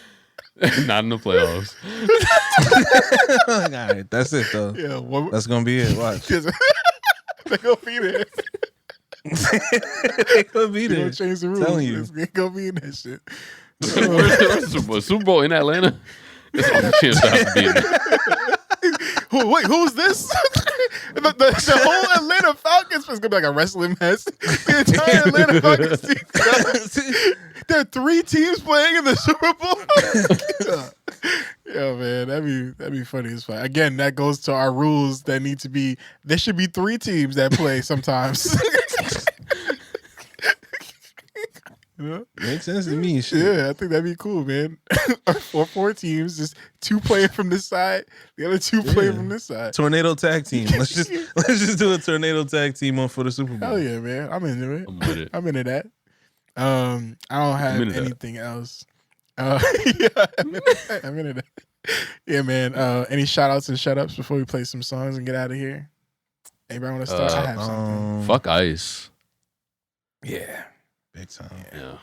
Fuck ice. I'm drinking all my shit warm now. Yeah, for real. Room temperature water, please. Straight up. Mm-hmm. It's just kind of disturbing. And shout out to my girl, man. We going on vacation Yeah, tomorrow. We hitting Jamaica to celebrate her entering her 30s. So yeah, shout out to her. We're gonna have a great time. Welcome to the 30s. Yes. Welcome to the 30s. RIP to Anthony Joshua's friends that lost their lives in a tragic car accident. Sina Gamey and Latif Ayodele, who were in the car with him. Apparently the driver was charged, but there's still a lot of not known or just underreported about what exactly happened. Apparently they lost a tire, but the gentleman who was driving actually, I think he didn't even have a license. There was some nastiness about it. But yeah, Lots and Cena, those guys passed away. I didn't mean to do that. I really didn't. I'm sorry. I didn't mean to do that. I'm sorry. It was a misclick. I didn't mean to do that. I'm sorry. I promise. All good. So yeah, RIP to Lots and Cena. Rest up and heal up and prayers up to Anthony Joshua. Such, a major tragedy, and he's had such an excellent last couple months that to experience this must have been really, really difficult. Shout out to the imaginary land of France for Yeah, I wish French people were real, bro. Yeah. Clair Obscur, man. If only, Yeah, if for only. creating such a, Great fictional. they got a world. lot of experience with, shit not really being there. So, shout out to them, man. It was pretty cool. Yeah. Shout out to the creators of Sinners, the actors. A lot of them ended up getting snubbed at some awards. I don't even fucking know which one it was. I don't think I always matters. see clips of these award shows, and that's how I know they happen. Yeah, I never really know what goes on. But I still have high hopes that there's gonna be some major awards won by that movie later this year. So we'll see. I still think Tren, you should see it. I get your trepidation. I totally do. It's just a really good story, and it's not something you've seen before. So, I will say I was hanging out the other day, and somebody was telling me to watch it, and they almost got me. And I know it doesn't support your cause that you think I'm strictly motivated by women, but it almost worked on me. I'm not gonna hold you. I know. I know. It almost did. Ooh, it almost did. I 3 shades lighter, she would have. Anyway, there's also wow. Hey man, don't forget you put his height out there. Well, yeah, that was a long time ago. That was a couple few years ago. That was a long time ago. I know who my shut up is going to. Go ahead, keep going. But yeah, I don't think I have anything else. That's pretty much it. Shout out to y'all, man. Shout out to rocking with us for another year. Like I said, super excited. Me and Tren have been working in the background with trying to figure out the streaming shit, right? We worked we got it figured out. Apparently TikTok needs your fucking ID before you can start going live. Our license and shit? Our passport? Yeah. All right. Whatever. I mean, I guess, but I just wasn't expecting that. Whatever. So yeah, we'll more to come on that. Yes. My fuck you goes to you for multiple reasons for that little fiasco that you just did, but also over the break, Hod basically thinks that I am a terrible person for getting gifts for people that I love, and he only thinks that I am motivated by, I'm gonna say it, pussy. He thinks I am strictly motivated by people that I want to have sex with, which can't be true because I'm just not, and I give gifts to people. He said that I wouldn't get him a gift if we was hanging out during Christmas time. And he also said if there was ever a time, keep in mind, y'all, I've known Hyde since I was a kid. But he says that if there was ever a time where I saw something that reminded me of his wife and I wanted to get a gift, because that's usually how I get gifts, to not get that shit for her because she would not give me the joy that I want of giving that person a gift. And I think he meant joy as in something else. But no, that's not what I'm looking for when I give people gifts. He thinks that I'm strictly motivated by it. He's wrong. He also finds it weird that I give gifts to people that don't really deserve them. One of these people being my mother, giving gifts to my mother. Oh, you are framing this so poorly. On Valentine's Day is apparently a problem. Framing this so I'm framing weird, this bro. exactly how you framed to me at 5 p.m. New Year's Eve, where this man tried to shame me for feeling bad. There's so much going on New Year's Eve. Getting my mother a Valentine's Day gift because it's not my job to do that for her. It's not your job to do that. It's not my job to do that for his words. I agree. It's my idea, and I agree. And he also made me even think. I don't even know why he made me think of one of my best friends and how he thinks that I made him feel. Which that man loved that. Damon loved the gift I got for him and Leslie. Okay, but you made me reconsider just from you saying, "Yo." You don't get a gift for nobody's girlfriend, man. Don't get a gift for nobody's significant other. That's out of bounds, man. It is. And it's all stemmed from me getting a gift for someone that I'm talking to's roommate. It was something small. Bitch you do not know. It was a gift card. Like literally to someone. It was a gift card. You wouldn't even But even that was weird because it was only a gift card because you don't know this man. Like your logic for getting the gift card was, hey, I know I don't know you from a fucking can of paint, but here is something from my heart. Like that doesn't make any sense. My logic was I'm going into a space with people that I tell them what you said. With people that I know. One of these people I know very well. So I got a special gift for her, tailored to her. I had a special gift for one of the other roommates that I know pretty, like, kind of well. And then there's this last person who is the sister of the roommate. And I said, I don't know her that well. I haven't spent that much time around her, but I don't want to just give out gifts to them and not give gifts to her. So I'm going to give her a gift card. And he thinks that Let's stop there. Stop where? Because I said her. Let's stop there for a second. No. Yo, Dane, you hanging out with your boys, right? I want to leave this up to the listeners' interpretation. All right, I just want to play the scenario in a different form. You hanging out with your boys, right? It's one of your boys' birthdays, right? He's like, hey man, we going out, we're gonna meet at this spot, I got a couple other guys from work that are also gonna be there, right? A couple guys from college, whatever. And you don't know those guys, right? You're at the spot, y'all hanging out. One dude comes in, goes, hey man, yo Frank, man, happy birthday, man. I'm really happy to be here.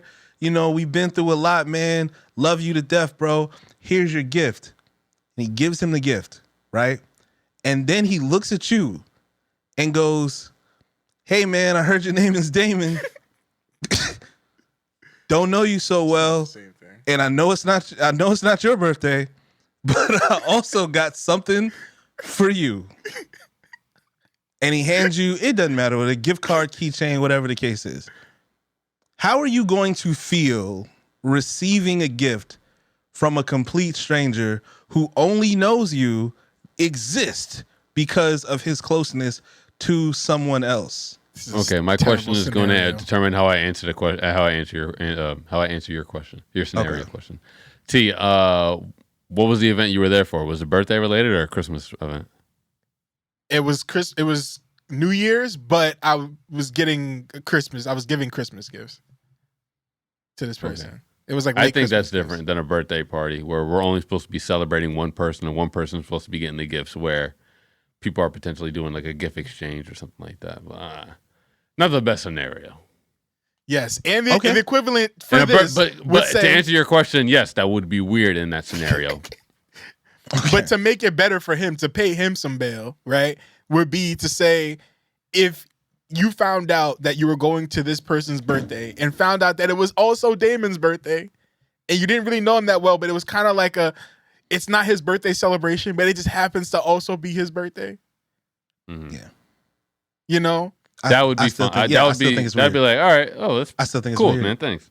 I think that's is it a little weird? I might get you a drink. Not really. I don't think I might get you a drink. Yeah. Genuinely, I might. That'd be like buy you normal. a drink. Yeah. That would be normal. Yeah. Those are normal No, circumstances. he's saying what would be normal is if you were to give him a gift. The drink thing is also normal, but the gift. I think a drink. Yeah, a drink is cool. I think for guys, I don't know if you pay do for that. I your don't know if shot. you can do that with females though. Right. You know why? He would never. He would. Oh my God. He would only do that with women. It's not true. It would never come a time where he would give one of my niggas a gift because it was Christmas. There's no scenario That's not true. in which this nigga would give one of my niggas a gift. It's not happening ever. And I think I've actually diagnosed why. I don't think it's because you want to sleep with anyone else other than the person you are interested in and attracted to and therefore. But you do think it matters. You know how women's relationships advance how they see you. And you want to be perceived in a certain manner. And you want to have favor within the group. So you're just as friendly and careful with them as you are with her because they are an extension of her to you. But to me, that's manipulation. Like to me, what? That's manipulation. Because you're trying to gain, like, what are you trying to gain favor for? Like, what if you, like, you don't even know this person? You don't know if you're going to vibe with her or anything. Me caring about the people that the person I care about most cares about is manipulation? Yeah. I'm actually cool with leaving it there. I think so. Okay. Now, the reason why we brought it to, like, the mother thing and all that is simply because we were talking about Valentine's Day, Get right? your mother Valentine's no Day is fucking coming gift up. on Valentine's Day, nigga. Nah, come on, bro. I didn't forgot say we That's were not your talking about that, responsibility, too. nigga. If she chose a terrible didn't say- man, that's her problem, nigga. Your mother don't get nothing on Valentine's Day, nigga. What I said, he's told the story on the pod before about how he would give chocolates to all the girls in his class. But the biggest chocolate to my crush. But the biggest chocolate to the girl he likes. Yes. Right? Okay. Special. You are special. So it's on brand. It's on, which is why I said, I wonder why you are like this. Not judging, but just like this is a consistent thing that you've kind of always done. Yeah. But I think that there's a certain, I think that there's a certain, like, there's an underlying reason for it. I just thought about when you were telling your story, because he told a story of where he was going to pay for somebody else's trip when he was growing up. And I just thought about the name of the location that you were going to. And it just occurred to me that all these places that you say you go to don't sound like real places. So before when you said you went to Sugar Mountain, this nigga said he was going to an amusement park and it was called Splish Splash. Splish Splash. Yeah, everybody knows Splish Splash. Like, where you get these? Everybody goes to Splish Splash, bro. He's just making up locations.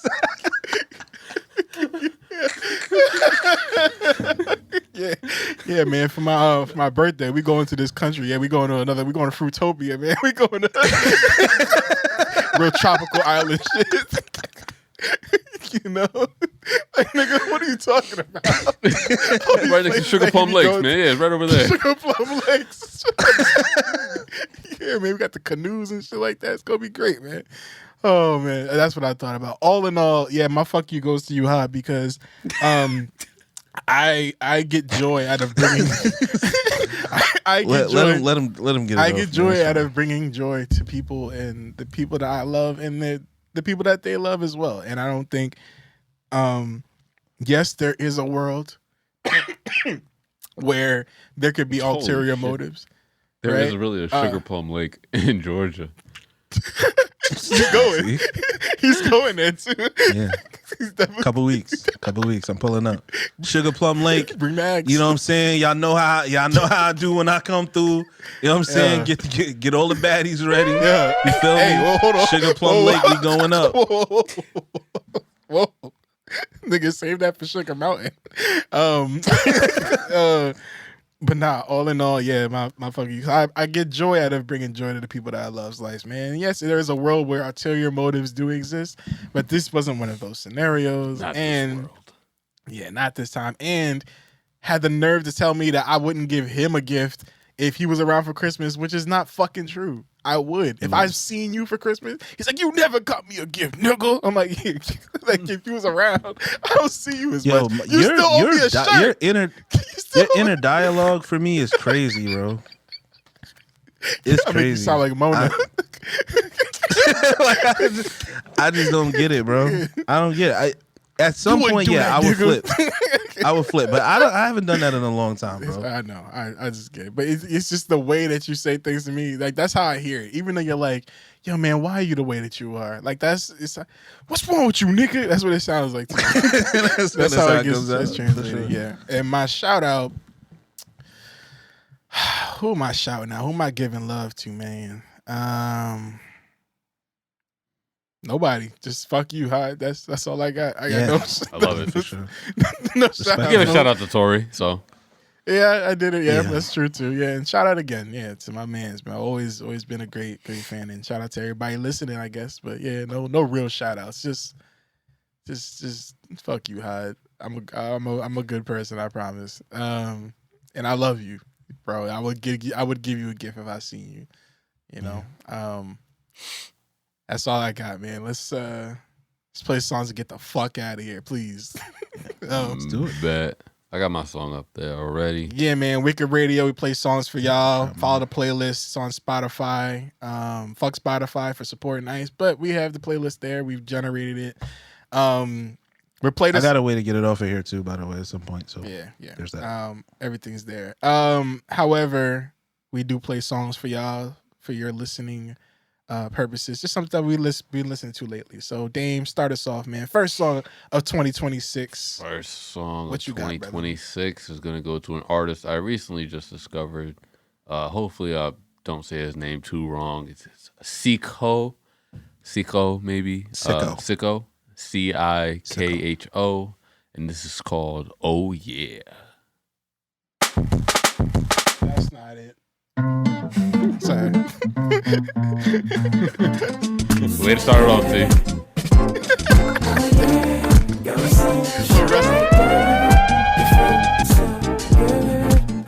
When I'm with you, girl, the whole world stops. I never wanna let you go. I'm just so good, girl. This feeling I can't explain. You make hours feel like seconds, and I know it's been a second day, but you got me floating like I'm stuck in your stare, lost in your eyes. So good. Oh, you make me feel like oh yeah. Got me seeing a shot like that. You feel so good. When I'm with you, girl, the whole world stops. I never wanna let you go. I'm just so girl. Oh, you got it. Me tripping on my day job, and I really wanna see you when I get off work. 'Cause you're the only one that gets me so. Oh, girl, did you know you make me feel like I'm dreaming? I can't deny it. Every little thing you do, it makes me feel together. Oh yeah, got me saying a shot like that. You feel so good. When I'm with you, girl, the whole world stops. I never wanna let you go. I'm just so good.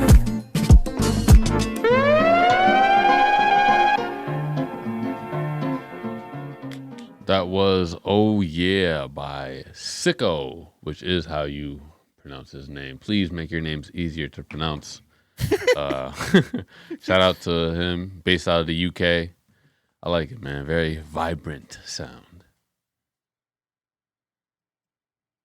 Word. All right. So I'm back up on deck, and I'm this week I'm playing a new record from Jay Versace featuring Scotty Apex. Jay Versace has been absolutely killing shit lately. He's actually got that new record with SZA and Doechii going crazy as well. Hard Knock Life. Yeah, for sure. We didn't talk about Doechii at all. Which You didn't talk about Doechii though. You ain't put it on the docket. Fair. That's what you doing with your label, man. You're not even let the work Shout speak out for to itself, Doechii. huh? I got you. There's just so much going on, man. We need to do a redraft soon, since the fantasy season is over. Technically, yeah, for sure. Yes, I think for we sure. all need to we add. all can agree who won this season. Yeah, I think it's pretty obvious who dominated. last year. Yeah. Maybe I do need to go watch Mario Supreme. You know what I'm saying? And if Timothy Chalamet got a verse, he might get drafted. we drafted Fair. actors. We could draft actors to our league. Fuck it. Yeah. Fuck it. But yeah, this record by Jay Versace is just him featuring Scotty Apex. It's called Wherever You Are. Wherever you are, I wanna go. Wherever you are, I wanna go. Wherever you are, wherever you are, I wanna go. Wherever you are, I wanna go. Wherever you are, I wanna go. Wherever you are, I wanna be there for you. I got it in myself. Can't let this fall apart again. You, me, everything. Why can't ever let it in? I got it in myself. Can't let it fall apart again. You, me, everything. Why can't ever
Yeah, that was Jay Versace featuring Scotty Apex with Wherever You Are.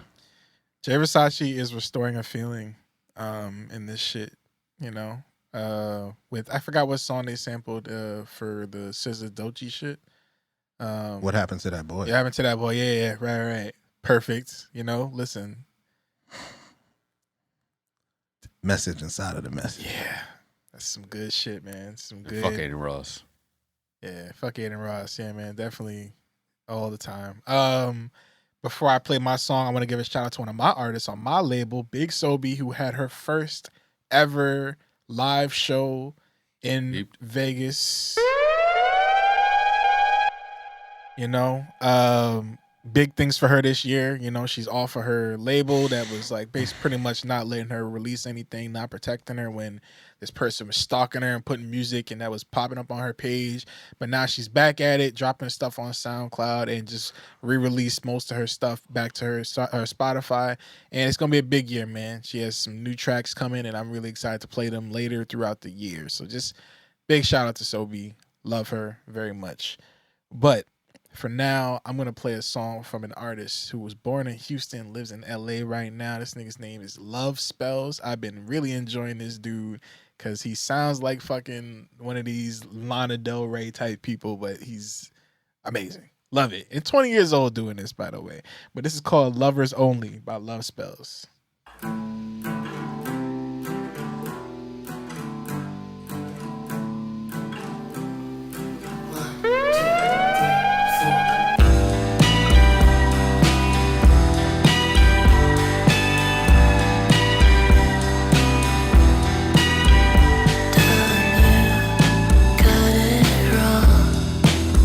It's mixed up the ghosting thumb. You should be with me nothing. Since you got with him, your light has been down. I'll take the weight of your shoulders this time. I'll wait for you in this light. How could you?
If I was him, would you save me?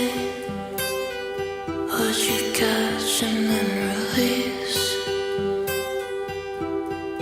I'm only yours.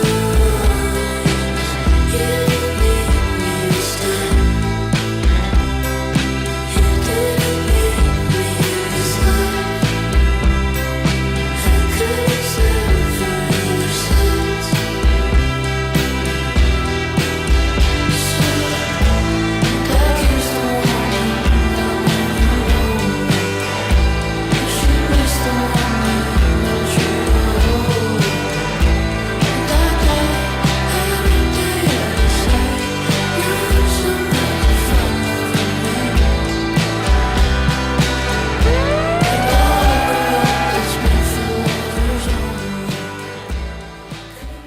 Shout out to Love Spells. Definitely gonna be tapping more into that this year. And that sound it's got me, man. It's really got me. One of my favorite discoveries so far, and it's only January 9th. So shout out to that. Thank y'all for listening. We are back We will be here next week. -1. Safe travels to Dame. Definitely follow him, and if he cares to share his journey while he's in Jamaica, everybody send him booyah. If you can hear this, send him a wagwan. Wish him safe travels, and follow along his journey if he cares to show it. And that's all we got, man. But thank y'all for listening. We'll be back next week, man. We got a special guest coming next week, don't we? We got a special guest coming in next week to join us for a little bit. We're gonna do some exciting things to start off the year. Guest? I see that in y'all. Yeah, man. We got a special guest coming, man. It's gonna be exciting. No reveals quite yet, but more to come. Yeah, but I think you guys are gonna have a lot of fun with it for sure. Yeah, it's gonna be a great time. Stay tuned. Shout out to y'all. Stay tuned to see if it's all in the cards. Stay tuned to see what Color Hod brings out next week with his microphone and which work he gets done. Leave a comment. What work is Hod getting done on his body next week? You know what I mean? Gonna come in with some a full beard. It's gonna be some crazy shit, man. It's gonna be great. But we love y'all. We'll catch y'all next week. If y'all know anybody in South Dakota, please tell them to tap into this podcast. As always, I didn't even say it in the beginning, but shout out to our Patreon, patreon.com/BecauseWeArePodcast. You get full video content. You can see all of us. You can see Hod's filled up lips and his beautiful attire and everything that you can see, the Eagles drip, all that shit that we got going on. Yep. Full Because We Feud episodes. Yes, full Because We Feud episodes. We blessed y'all with this last one, but of course the full episodes of all the other ones are only on Patreon.